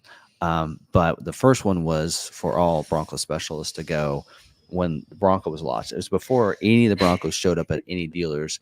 They invited dealers to go through the experience so that we could share it to our customers to do this. So when you purchase a Bronco, you get a free registration to go to Bronco Off-Roadeo at one of 4 locations. There's one in Las Vegas, Nevada. There's Moab, Utah. There's down, I think it's close to San Antonio, Texas, down there, which is a nice location down there. And there's one in New Hampshire, which I've heard is gorgeous. Well, I'm sure it's beautiful. And I've really heard that one's really good as well. That's the one I haven't gone to. So if somebody wants to pay my way there, yeah, great. But what's great about these is that we went to the one in Texas for dealers, and we learned what our customers are going to go through. So you basically, at the beginning, you learn some of the history, some of the some stuff about Bronco, and you learn about the Bronco Wild Fund, Tread Lightly, and some things like that. Some of the different things to just kind of bring you into the Bronco community, and that you're part of that now, and learn some of that stuff. Some of the technical stuff about, you got to be watching your approach angle, your departure angle, your brake over on your vehicle when you're going over obstacles and stuff, and you're taking it off road. So it really is an off road experience. So for those of you who have a Bronco and like, I'm not taking off road. You might go to it anyway, because for one, you're not using your Bronco on the drive, which is great. So you're using their Bronco. So go ahead and drive theirs, and they'll teach you how to use these and all the technologies. And you might find that hey, at least what do all those buttons do on the dash? What's all these goat modes for, and what's all about? They teach you all these things at these experiences. So I got a chance to do it again, like I mentioned, with some other employees at the dealership and other employees at other dealers before Bronco, even the first delivery happened, and we went down to Texas. We had a lot of fun doing that and learning that. I went through that. And so when I got my Bronco, we went to the first super sub where they were doing drives and everything. I was kind of competent because I'd gone through those lessons and learned that. So when I got my Bronco, I knew what all those buttons did and everything. Of course, doing the videos on it helped as well. But my wife didn't go to that. And so when we went off-road, it was kind of like I knew those things. I knew what it was capable of, and I knew what the Bronco could do. So taking off-road, she was a little nervous, though. She's like, whoa, wait a minute. We're going to go up that? No, I'm walking. It's like one of those things where if you don't go through it, that stuff can be kind of scary, or you can go, no, I don't think it can handle this. And you learn the capabilities when you go to the experience. I think it's very important that everybody go, even if they don't plan to go off-road or maybe a little bit, knowing what everything does and all the buttons do. So bring us back to this last weekend. Where I finally used mine because I had until the end of the year. So I'm like, well, let's use it. Let's go. And I think it'll be good for my wife to go and see the capabilities and learn it from instructors from this. And so I thought it was really good. So we went actually last minute. We took Jeff with us as well, my son, to go too. And I'm like, hey, why don't you come along, because you can go do some off-roading with us as well. Then you can learn to drive and some of the technologies and stuff. So he actually went as a non-driver, and so he just soaked everything up. And then Barb got a chance to drive several times. In fact, I don't know if she cares if I show this or not, but here's a couple clips of her driving. So I'm going to play a couple clips real quick.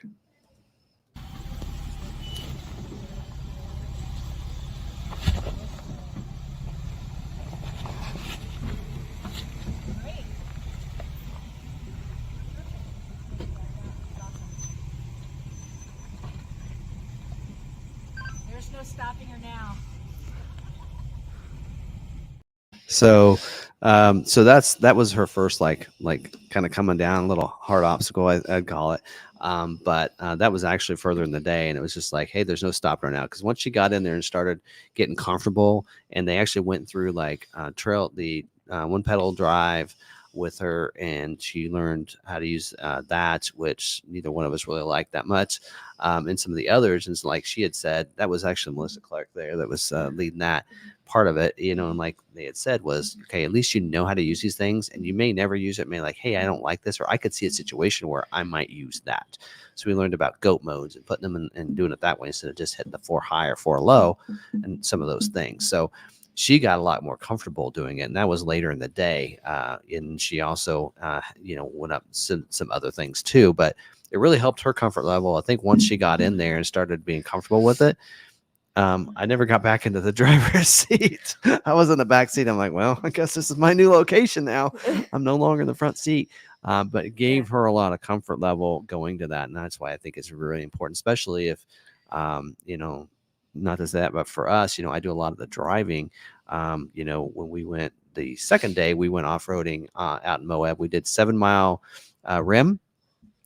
We did about half of that where it came to the Wipeout Hill is where then we went down that hill, and then we took the last half of Wipeout Loop on out. But we spent a lot of day, several hours on the trail that day, and we probably, the three of us drove. So Jeff drove, she drove, I drove. We pretty much divided up about in thirds the driving opportunities there, and she felt a lot more comfortable. And there were some situations where I'm like, she does not like heights, she does not like edges, and being close to the edge. In fact, we actually took a picture up on one of the arches there. Yeah. And she was on top, and she was like, get me closer to the edge, because she didn't want to get there. But she actually drove the Bronco on an edge called Eileen, and she's the one that was driving. I'm like, I was just waiting because I saw where it was going to go. And I'm like, oh boy, because that's kind of on a slant. It's right on that rock. I could see her being a little nervous. I was a little nervous for her. And, but she got through that. And I'm like, you should have saw what you just went through. She goes, I don't want to know yet. And then we got down to the bottom. I showed her a picture. I said, that's where you were. She's like, oh my. She's like, good thing I was driving. Because I think as a passenger, she would have been nervous. Well, when we were off-roading in Colorado, I was a lot more confident of where we were and where we were going as the driver. Not only that, you also don't pay attention as much to the side. You pay more attention to what's just ahead of you. Yeah. So it was fun. Had a blast. So here's so the second day, I don't know if I should share, but we went off-roading with some people that they gave us. Actually, I posted some videos. It was Brian and Melissa. They took us out with a friend of theirs, and we went and did some stuff. So here's Jeff driving, because Jeff I didn't sign him up as a driver, so he didn't get a chance to drive at the off-roadeo, but he got a chance to drive our Bronco. So here's a clip of his very first, actually it's a second obstacle, because the first one I felt bad. I thought I had the rear locker engaged. Got to remember, our Bronco doesn't have a front locker, but it has a rear locker. Well, the day before an off-roadeo, that one had a front locker, so I knew, okay, the second button over was the rear locker. Well, second button over on ours from the left is the trail turn assist. So we had that on, which doesn't hurt the vehicle, because if I don't need to turn, it's not going to ever engage. But we didn't have it on, and he went over a stair step. And I'm like, okay, this should grab, just kind of go slow. The tire should grip. You should be fine. And it wasn't, because locker wasn't engaged. So he kind of went this way, and it finally went up and on. And I felt bad, because afterwards I'm like, oh, your rear locker's not on. But this is the second hard obstacle he went on, or he did. And this was Brian helping us get through this on Sunday here.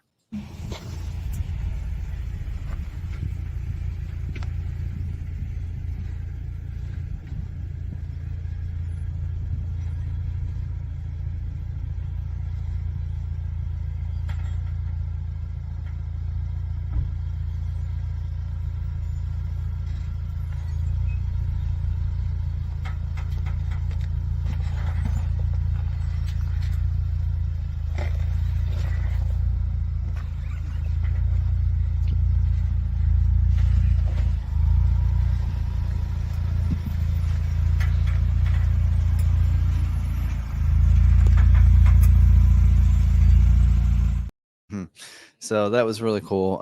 So that was Jeff doing that, and that was pretty cool for him. So he's 21. So yeah, so now I got two kids that are off-roaders, and so this ought to be interesting. Yeah, I'm getting an off-road vehicle as soon as I can. I just see that I'm gonna I'm getting less time in the driver's seat. I'm gonna be an on-road driver, and they're gonna be the off-road drivers. Anyway, but no, it was really good. As Barb even got out and learned from Melissa on how to pick lines and how to help guide someone. So she's feels pretty confident that she could help guide me in some situations. So it sounds like you're the driver. and mom's the passenger, so she can get out and direct you. Yeah. Okay, so I get up to a hill and go, okay, I'm not doing that. Here, you get in, I'll guide you. But by the way, we added a rough country Vertex suspension to that with the reservoir, and the thing did great. There's spots where Brian and Melissa went where they had a little bit of wheel lift where we didn't, because that suspension just had so much give. It worked. It was great. So a little more clearance. As we're about Sasquatch height. A little more actually than a Sasquatch. I think it's about a 2-inch lift. So, Yeah. but it was great. So I got some other stuff. You got to check out my YouTube channel for that, some of that coverage. But yeah, so I recommend you go to that. It's a great experience. Also, you meet some other people that are off-roading and some instructors. And yeah, so if you take somebody, you do have to pay for them. So that is one of the negatives to that, is that you get in for free, but then you have to pay for them. But when not only do you get in for free, but you also get $200 towards like merch and stuff, or you can use that towards the person going with you. So that's what I did. Was Barb went with me, and actually always check out for discounts, because they actually had a deal going on when I booked it where she was discounted. Plus I used a $200 voucher for her. So pretty much her and I went for like $100. Mm-hmm. But then when I added Jeff, that one cost a little extra. But you do have hotel, and you got to drive there or fly there. So it just depends. We actually end up driving. For one, it wasn't that much longer than flying, and we got a chance to be in our vehicle and take, cooler and see. I wanted to see the mountains as well, going through there, as well as I knew that we took an extra day, we'd have an opportunity to go off-roading. So, which is another reason I took the Bronco. But so yeah, so there you go. Definitely recommend it. It's a great opportunity, and I think the more people we need to make sure get to this, the more this is going to stay open for everybody. If they can't fill this up for weekends, then we might start seeing it, like right now. I would like to see it open to the public. I would love to go. Right now it's open to the public because for there's a not half enough day. for a half day, because there's not enough people that are If I'm taking gonna advantage spend, of this. if I'm going to spend the money that they are wanting for an off-roadeo, I want a full day. It's a half day pretty expensive. Yeah. Like, I want a full day. I don't want a half day where they shorten it or they do this or that. I want a full day, the full experience.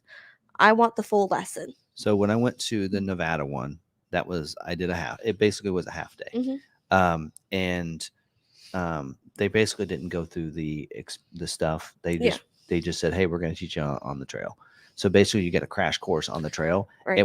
It basically was Which, like, you just don't get the morning stuff. I mean, which some of that was like, okay, especially if you've gone to it before, you might be kind of bored of that. If you've gone, like for me this week, some of that kind of, when we got to that part, I'm like, I'd heard that stuff before. So the other part is that I have experience in off-roading. So would it be pertinent for me to do a half-day course where I'm not getting all of that beforehand? Because you already know that stuff. Since I already know it? Yeah, I don't think that you're still going to get as much time out on the trail. You're still going to get like 2-3 hours on the trail. Now, if they include all the instruction too, then that would be a drawback. The other part of it is I am paying for my travel. I am paying for my stay there. This is going to be a vacation for me and Lebo. This is going to be our vacation for the year. I want a full day. Yeah. Because I'm putting in the effort to go, because there's not one near us. Yeah. You have to drive a day to get to any of the locations, at least a day, if not more, or fly. Yep. And at that point, it's not worth it unless I get a full day. Yeah. Yeah, I see that. But I do see you're getting professional trail drivers or trail guides, I should say, and instructors that cost them, some money to have good people that know what they're doing. Yes, and I agree. The money's worth it, but at the same time, is it worth it for me? Like someone that lives closer, I get it, that may have more of an opportunity to be off-roading, or like someone that lives in Utah or Colorado that lives closer to Moab, or someone that lives in Vegas or lives in Nevada that's closer to that location, they might have a better... Yeah, not cost as much. Yep. For the experience. I get that. It's expensive. So, all right. So there are some questions. All right. Which of the 3 off-roadeos did you go to? Which one was the best? Of the 3 I went to, I would say Moab. That was I like so Moab did, like I said earlier, they actually do the training, and I say training or whatever, on the trail, and you eat lunch on the trail. So that's to me, it's more of an experience. If it's kind of like what it will be if you go off on a trail like we did, where we ate lunch on the trail, right? Yeah. That's the way they did it as well. So that's going to be more yeah. like your full Yeah. day, like you're out on the Yeah. trail with a group of other drivers. Yep. You're going to eat on the trail. That's more of like what a real world type of thing is going to happen. I did like those trails. Again, Nevada, it was a half day for me. It was a nice one too, with nice scenery and such. And they had a really nice base camp, and they do a lot of their some of their stuff there on the base camp. I think, I don't know, because we didn't actually we didn't do the what they call OBX or ORX or whatever, the off road experience stuff of that stuff. We didn't actually do that. In Nevada, because they skipped that part. So, and then other than that, I think that, Texas was good too. I mean, they're all good locations, and I heard nothing but great things about New Hampshire as well. I think they're all great locations. I guess it depends on what you're looking for. So, Las Vegas is a lot of, there's a lot of mountains and stuff that are going through in there. Moab, a lot of more rock crawling. Like we had ledges. We learned how to go up those ledges and different things. So different terrain, a lot of rocks. I think you do have some of that in Texas as well, but it's mainly like, hill country and that kind of stuff. And then I think New Hampshire is a lot of, you get a lot more trees and going through like trails that go through the trees and such like that. So it depends on like where you're from is I think where you should select your location is what's going to be closest to what I'm going to, or the trails I'm going to be going on. So, yeah. All right. So I was looking at the off-roadeo for half day. There's only 3 locations: Texas, Nevada, and Utah. So you can't go to the New Hampshire location. All right. Brandon Jones said they should have a Maverick version of off-roadeo. They should do one for Tremor. Yes. So, But although I was saying you could do the Bronco Sport. Bronco Sport would be similar to a Tremor Maverick. So if you buy a Bronco Sport, you get now for 2023 any Bronco Sport. You don't have to order. I think before you had to purchase a Badlands to get to go, but now it's any Bronco Sport you get to go. But there's Bronco Sport only has a couple locations. Moab is one of them for Bronco Sport.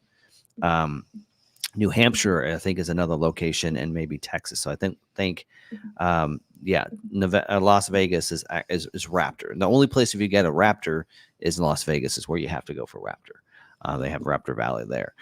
Something else to note, if you're looking to get a used Bronco, if that VIN hasn't been used for an off-roadeo experience and registered, you can use that used one. There was somebody that was in our group, which I actually knew this before I went, that purchased a used Bronco, and the people hadn't used theirs experience. And so they were able to purchase a used Bronco and go. So if you see a used Bronco out there, or maybe you purchase a used Bronco and you didn't know that, check that VIN. Go to the Bronco Off-Roadeo, try to register that VIN, and it'll tell you whether or not it's been used or not. So like if somebody were to buy my trade-in, they wouldn't be able to because I used mine. But yeah. And I don't know if they have to have used it or registered the VIN. Like, I registered my VIN and kind of started going through it like a year ago and never went through with it. So I don't know if that would have nixed it if I didn't decide to go.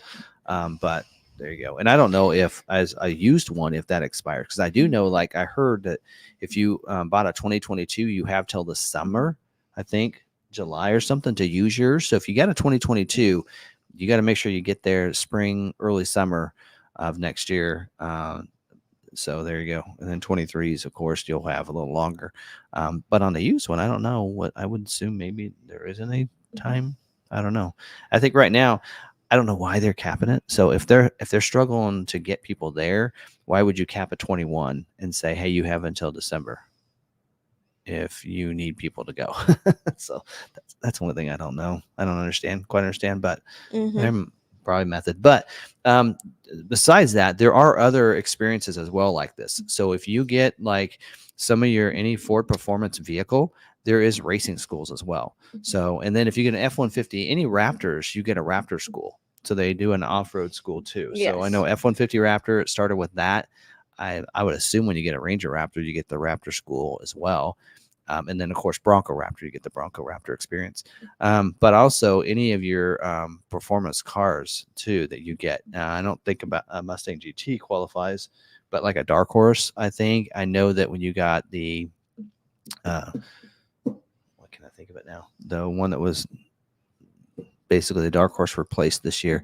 When you got that got you the racing school and such. Any of your STs get you to theirs as well, where you get to go on a road course and such. So there's other ones. So it'd be kind of nice seeing maybe a trimmer one, like for your F-150 trimmer, your Ranger trimmer, Maverick trimmers. Come on, invite us to it too.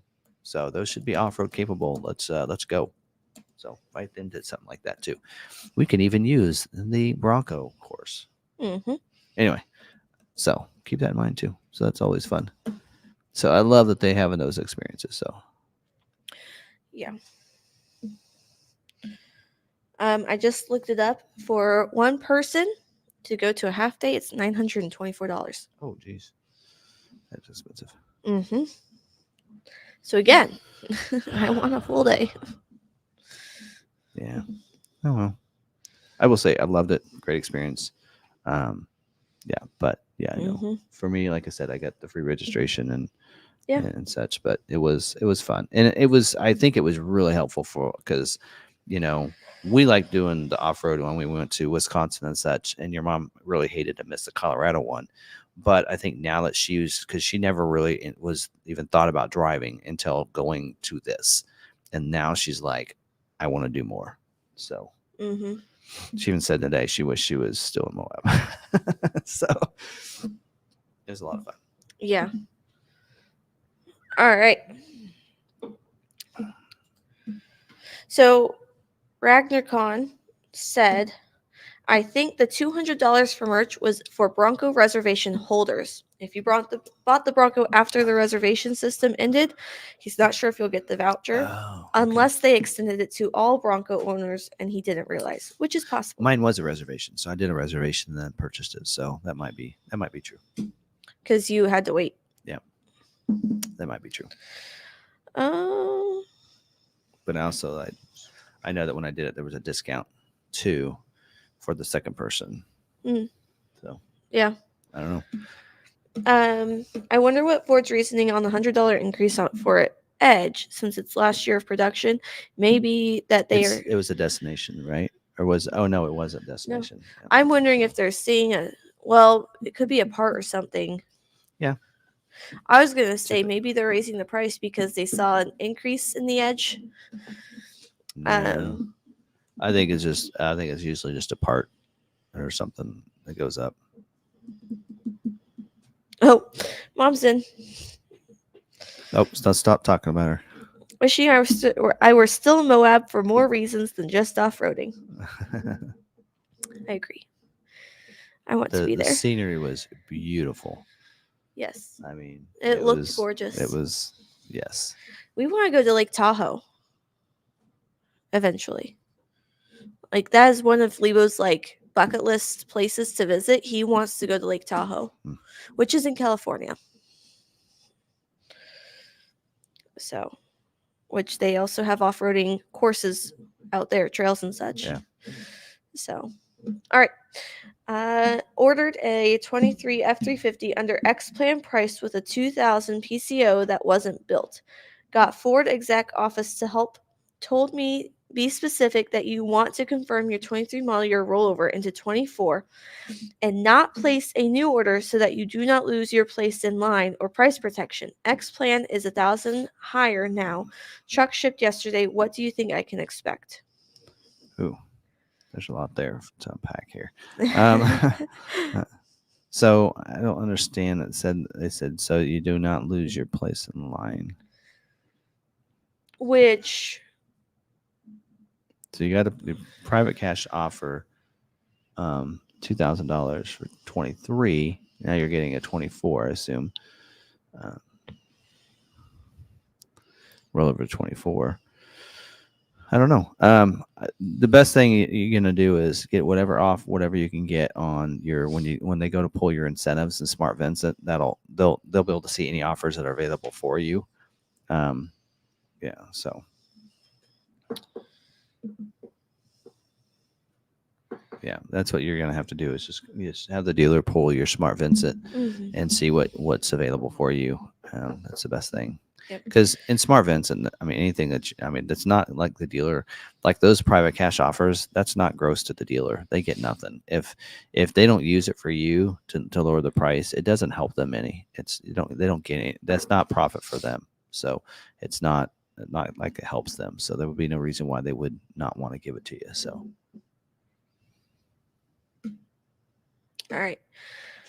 On the F250 trimmer wheel, if I'm scheduled for 1.8 build, should I be good?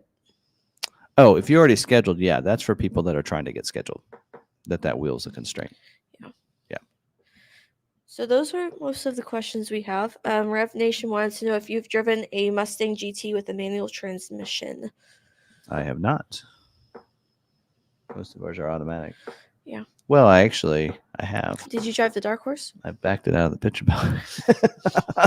I backed it into a picture building and then back out into a parking spot. That's it. what we get. That's it. But I've done that. My window sticker for Bronco Sport Badlands shows PRM wrapped heated steering wheel. Does that mean I will get the heated steering wheel, which I thought was only available with Premier package? He did not order premium package because he doesn't want the leather seats. Oh, I think Badlands comes standard with heated steering wheel. No, I don't know. I'd have to look at the order guide, which I could do. Okay.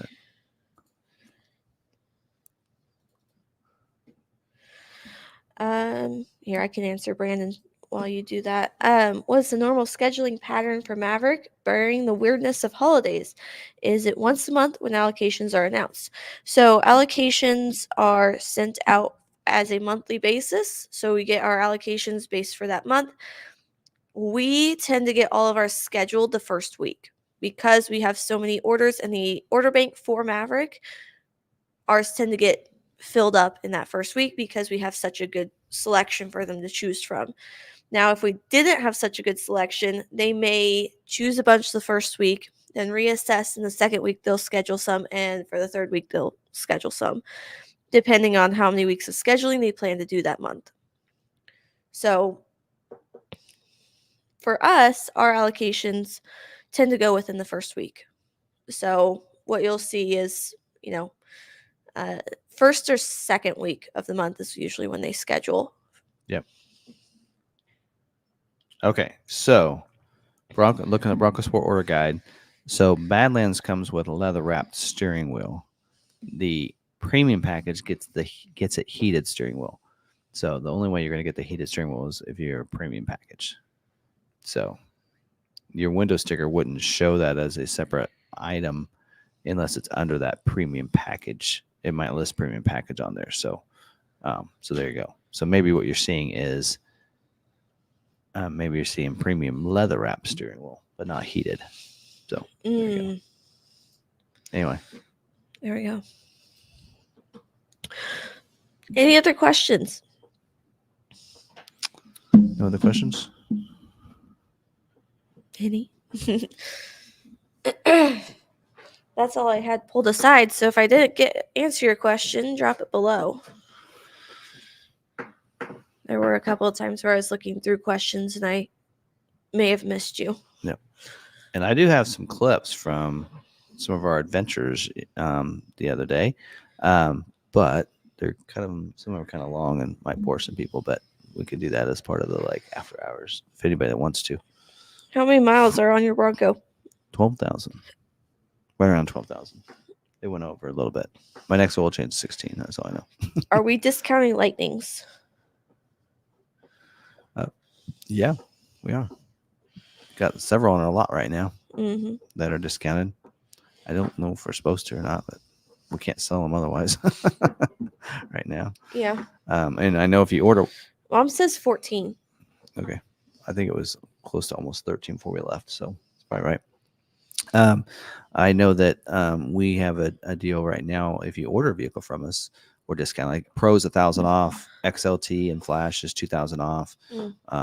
Lariat's 3,000, and then Platinum is 4,000 off. So that's our order deal right now. If you want to order a Lightning from us, then you'll get those discounts. Plus any incentives that are available either at the time of ordering or the time of delivery. So you'll have that as well. So, yep, that's our deal right now on 24 model year ordering, and then anything that we have in stock, whatever's on our website. So all of ours are below MSRP on ours. They took away the rebate, so we did have a lot of ours discounted with the rebate off of MSRP, but then Ford took away the rebate, and we left ours at the prices. We're like, well, it didn't get more expensive, right? You taking away the rebates, so we left the prices anyway. So. All right. Are you using your fuel saver points more often with your Lightning sold?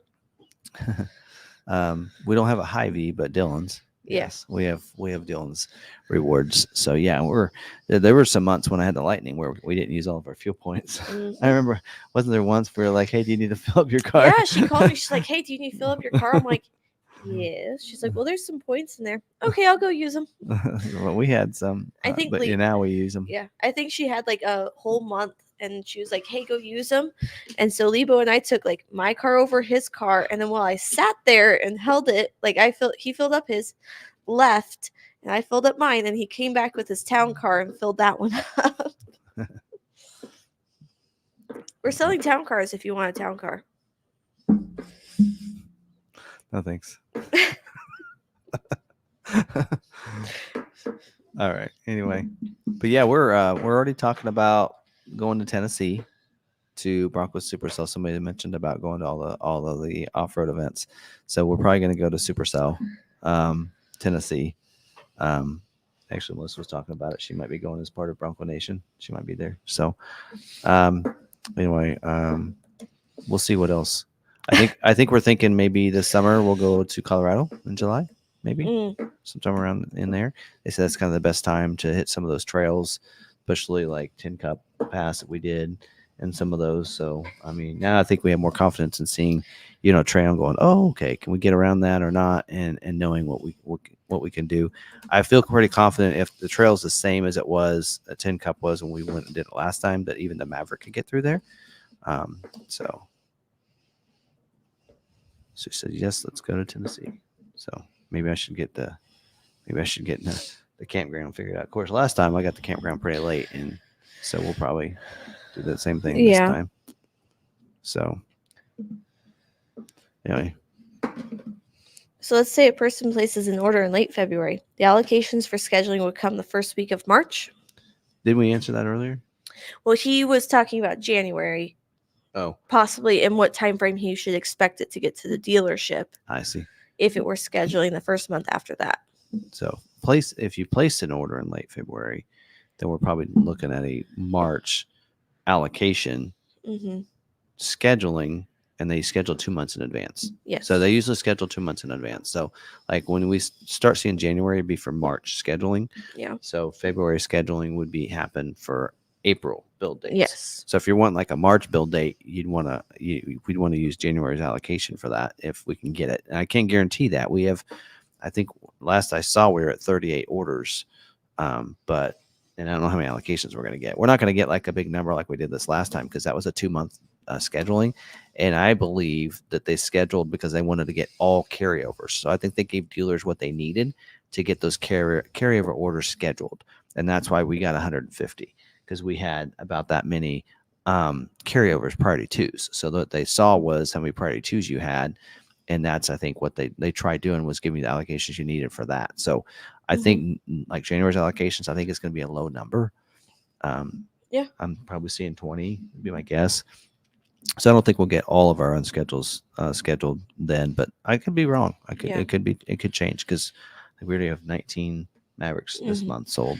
He said he just So- wants to make sure and understand how it all works. And if you have any questions while we're not doing our live stream, you can certainly call and talk to one of us. Yeah. I'd love to answer your questions and help you figure it out. Yeah.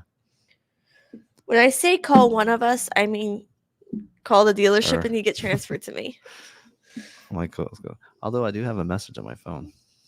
You might have to help me figure out how to read that. I can do that. Yes, I can do that. Yeah, the Davises, Lebo and I have more cars, but only because we have a Lightning that my father-in-law bought from us so that it can stay in the family that we keep in our garage because he doesn't have room in his.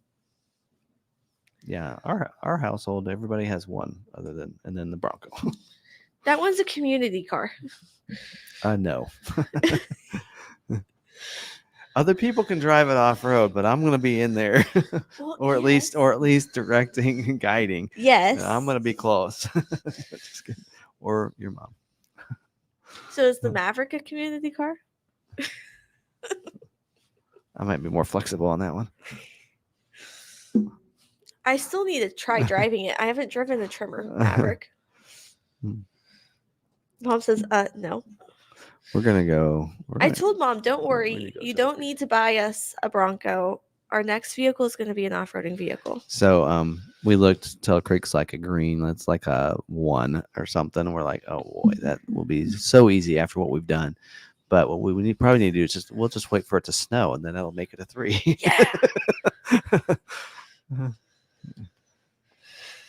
Yes, more shorts for the trimmer coming soon. I have a whole list because on Friday after you left, I was like, okay, let's talk shorts ideas. Oh yeah. What are some ideas? So I actually have a bigger list of ideas of things I can do. Maybe I better watch that video. Hey, everyone said I did a great job. Oh, I believe it. I had a phone call today. I was talking to one of our members. She said I did a wonderful job. I'm sure you did. I just need to know what else you promised that I need to know about. I didn't promise anything, just Okay. shorts. I do. Yeah. Oh, any word on the fast stop? No. I don't know what's going on there. I guess. Yeah. I don't know. Maybe I should just order it straight to them instead of having to deal. I think so. I don't have it yet, so might need to figure out what's going on with that. I haven't talked to Blake. I'll talk to Blake. But yeah, no, our next vehicle is going to be an off-roading vehicle. I would like to get a Maverick trimmer for my next vehicle. I was, thinking that could be a fun trip to Colorado. We could take the Maverick and the Bronco, Take some and of the go. Bronco sport That trails. campground we stayed at in Colorado, Buena Vista. Buena Vista was really nice. Yeah. They had some glampers and some mini houses. We're going to something like invest in that. a really nice family tent for us and the kids. So we aren't going to do any big trips this year. We're going to do a bunch of small weekend trips, go out to the lake. If you're camping, I mean, it's not too expensive. No. It's a lot cheaper than a hotel and Yep. such. So Yeah, go out to the lake, enjoy some, lake time, going to the beach. Just, we feel one Theo's good old tent's enough. like a one night in the hotel. I know. You look at it that way. One good tent is a night in the hotel. After a few trips, you've saved so in much New York money. anyway. All right. Anyway. Yeah, So yeah, but maybe we'll go to Tennessee to go to that one. I think and when then- it snows, we should plan for like you, Mom, Jaden, and Jeff in the Bronco, and me, Lebo, and the boys in the Maverick, or flip it. Yeah, maybe need to get a winch then. You guys get stuck. Well, yeah. And then Anyway. we can just go out as a group. By the have some way, fun. the air compressor worked awesome. Yeah. It was nice.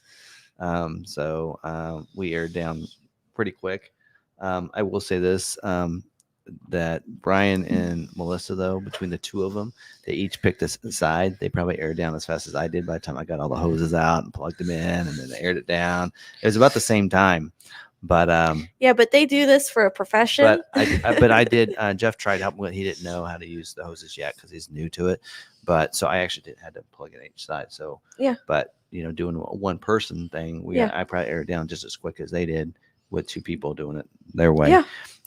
But and then airing up, the it worked so nice because I tried to set it, but I couldn't figure it out. So I did it manual because it was where you can set the gauge, and I hadn't read how to use it yet. So I was telling them that, and she's like, "Now, Tim, Melissa's like, what did we tell you? Know your tools and use your tools before you go out onto the trail." I'm like, "Well, I knew you were our backup for an air compressor if we really needed one," and so. But no, it was real nice hooking that up, and that air compressor just turned it on, and that you could see the gauge. And I was asking Jeff, I said, "Well, what's it at?" And it was mirroring what the car said on the gauge on the that I had on the hoses. So it worked nice because then I knew when I was getting close, and I just let it. And I think it was 10 minutes. We were had all four of them aired up in like 10 minutes. And by the time I figure getting the stuff out, hooked up to the battery and everything, and the hoses, and then putting away, it was 15 minutes we were on the road. Because actually, the only reason I know that is because I looked at the footage, because the dash cam, it tells you a timestamp. So I know that what time it was when that video was, the last video was placed, and then the next one started, which is when I started the car up, was 15 minutes. So I knew it was like right at 15 minutes. I'm like, oh, that's not too bad. So That reminds me, I might be doing a video about that. I was gonna take my dash cam because when I went out for my vendor sale out to Canton, the fog was heavy. Like I hit that rest stop between Salina and McPherson, and the fog just dropped. Like it was a curtain. You just drove right into it. Mm-hmm. It was so heavy you couldn't see more than maybe 100 feet in front of you. I was gonna pull my video clip off of that from that day of driving, because driving back, it was just as foggy all the way back to Salina. Yeah. So it moved from Canton that way. Huh. And I did not pull that. So Brandon asked, what all-terrain tires come with the FX4 package? Yes. I'm not sure. I He's know hoping for Falcon. now you got to go Wild Track or the Tremor to get that. So I have the Falcons on the Tremor. Maybe the Pirelli. Yeah, and say probably. So that is the wheel you get on the Badlands. The standard wheel in the Badlands is that. If you without upgrading to the Wild Peak, which you can get. So the Badlands doesn't come standard. So the Badlands that they had for Brian was saying for Here we go. The Badlands they used for the Rebel Rally, that was Pirelli's. They had to switch them to Wild Peaks, and that was their choice, was a big Wild Peak. So to get Wild Peaks on an FX4, you have to get optional wheel. Oh. But wait, is that F-150? Because FX4 doesn't have an optional wheel for Maverick. No, when you go FX4, that's the wheel you get. Right. So I think Kevin Ryan's thinking F-150. Maybe. And we're talking Maverick. I don't know. Yeah. But yeah, you FX4, you just get that wheel that it comes with. That's why you can't get the black appearance package with FX4. It's because they get their own dedicated wheel. So, yep. Yeah, they won't. Actually, a lot of times they won't tell you what tire you're getting unless it's special, like the Wild Peak. A lot of times it's what they can get, and so sometimes it's like you get Pirelli, sometimes you get whatever. So that's why a lot of times they won't tell you a brand; they'll just tell you a tire size, and that's usually about all you get because it depends if they're having issues with that. Kind of like my rant that I had about the Bronco Sport, that Black Diamond off-road package getting those Continental. I'm like they're a decent off-road tire, but they're not a Wild Peak, so it's kind of crazy. But anyway, here we go. We're gonna go XLT. What are you on? Law McArthur's. Oh. Anyway, you keep going. Says rim is the same as Tremor rim, just different finish. Yeah. Probably is, but it doesn't mean they're going to give it the same tire though. So 4K tow package. Yeah, they don't list which tire you're getting. FX4, you are getting AT tires, so all terrain. They don't list what tires you're getting, just all terrain. Yeah. Yeah, they usually won't. So yeah, and then they say 4K is all season. I think though, did they change that to where? Here we go. I know at one time that was a confusion of that, like the first model year. You can get an aggressive, all-terrain tire, 17-inch wheel with an aggressive all-terrain tire. So that's probably going to have an upgrade. It doesn't say which tire you're That's probably the getting, Wild Peak though. but yeah. Yeah, that's probably the Wild Peak. So it's just an upgraded tire, not wheel. No, it does do an upgraded wheel. So it looks like the Tremor wheel, but without the orange pocket. Yeah, somebody said that here. Okay. Yeah. Huh. So So- there's it off. Because I knew Yeah. you couldn't get FX4 or and I thought it was because of the wheel, but so there's an optional FX4 wheel. Good. Yeah. Good job. It's been a while since I did videos on that, so always I good. know it's been a while since I've had a question like that. Yeah. So yeah, probably. So you go with that optional wheel, then like you said, then you probably get the Wild Peak, but I don't know for 100%. Yeah, you can't load the build-in price on Ford right now. We don't know why. I was just made aware of it tonight. But if you go to the Law McArthur website, go over to the little, I call it a burger stack, but it's the 3 bars up there in the corner, and then order your new Ford. And I think he's going to demonstrate. No, I was gonna see if. Oh. Anyways, Yep, Ford's Yeah. not found. so go over to the Law McArthur webpage, Sorry. and you can build one out there. I shouldn't laugh. I shouldn't laugh, but I am. All right. Oops. Gave me the little error. Try that again. All right. I can do this. Share screen. So do you keep the black FX4? No, so you're getting an upgraded rim along with that upgraded tire. It's a 17-inch aluminum machine.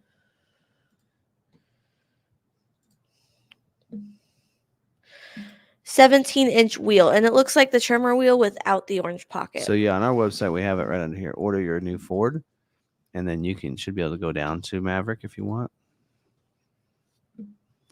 There you go. So like you picked XLT.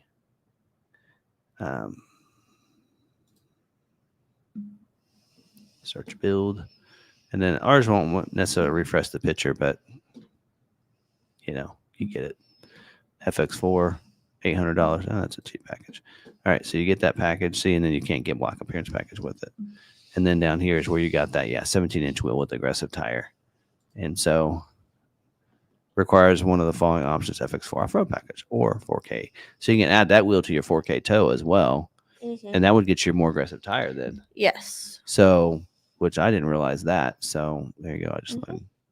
I mean, and that is a $795 because you can add-on, and you can get both of those packages together. Yeah.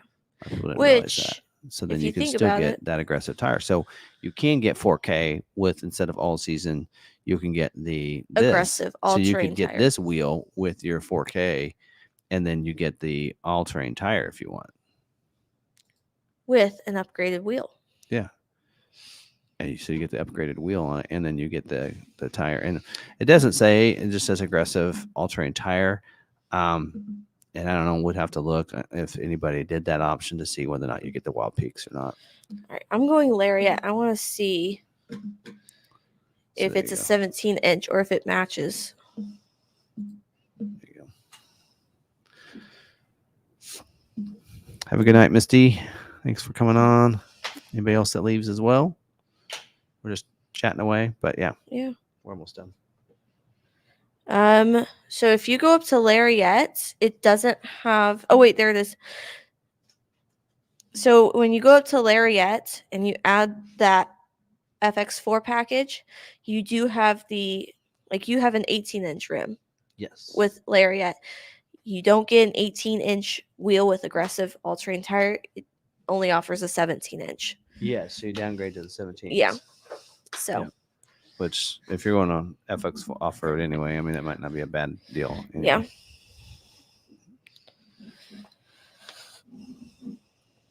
So Kevin did say Mhm. it was Wild Peak in 23, same option for Lariat. So there you go. So basically, I need 3 different packages for those aggressive all-terrain with FX4 and 4X. No. You can get 4K or FX4. You have to get Either them one of both, those will yeah. qualify you for the 17-inch. Yeah, you can add the 17-inch Yeah, Yes. that But aggressive it tire is with speed $7.95 advantage. to add that wheel Yes. So and tire. if you want the 4K, it's what is it? Which- Is it like 700 or 800 for one of them, and then add that, so you like $1,400 to get one of the packages in that. Tire. Yes, but they're already wanting FX4 and the 4K. Oh, well, They're then, already ordering that. So that's just they an would have to $800 add-on. So instead of having to order tires to match or to have that all-terrain and then just have a set of tires that are just sitting off to the side, you get tires that you want for $800 when you could be paying more than that for a new set yes, on top of that.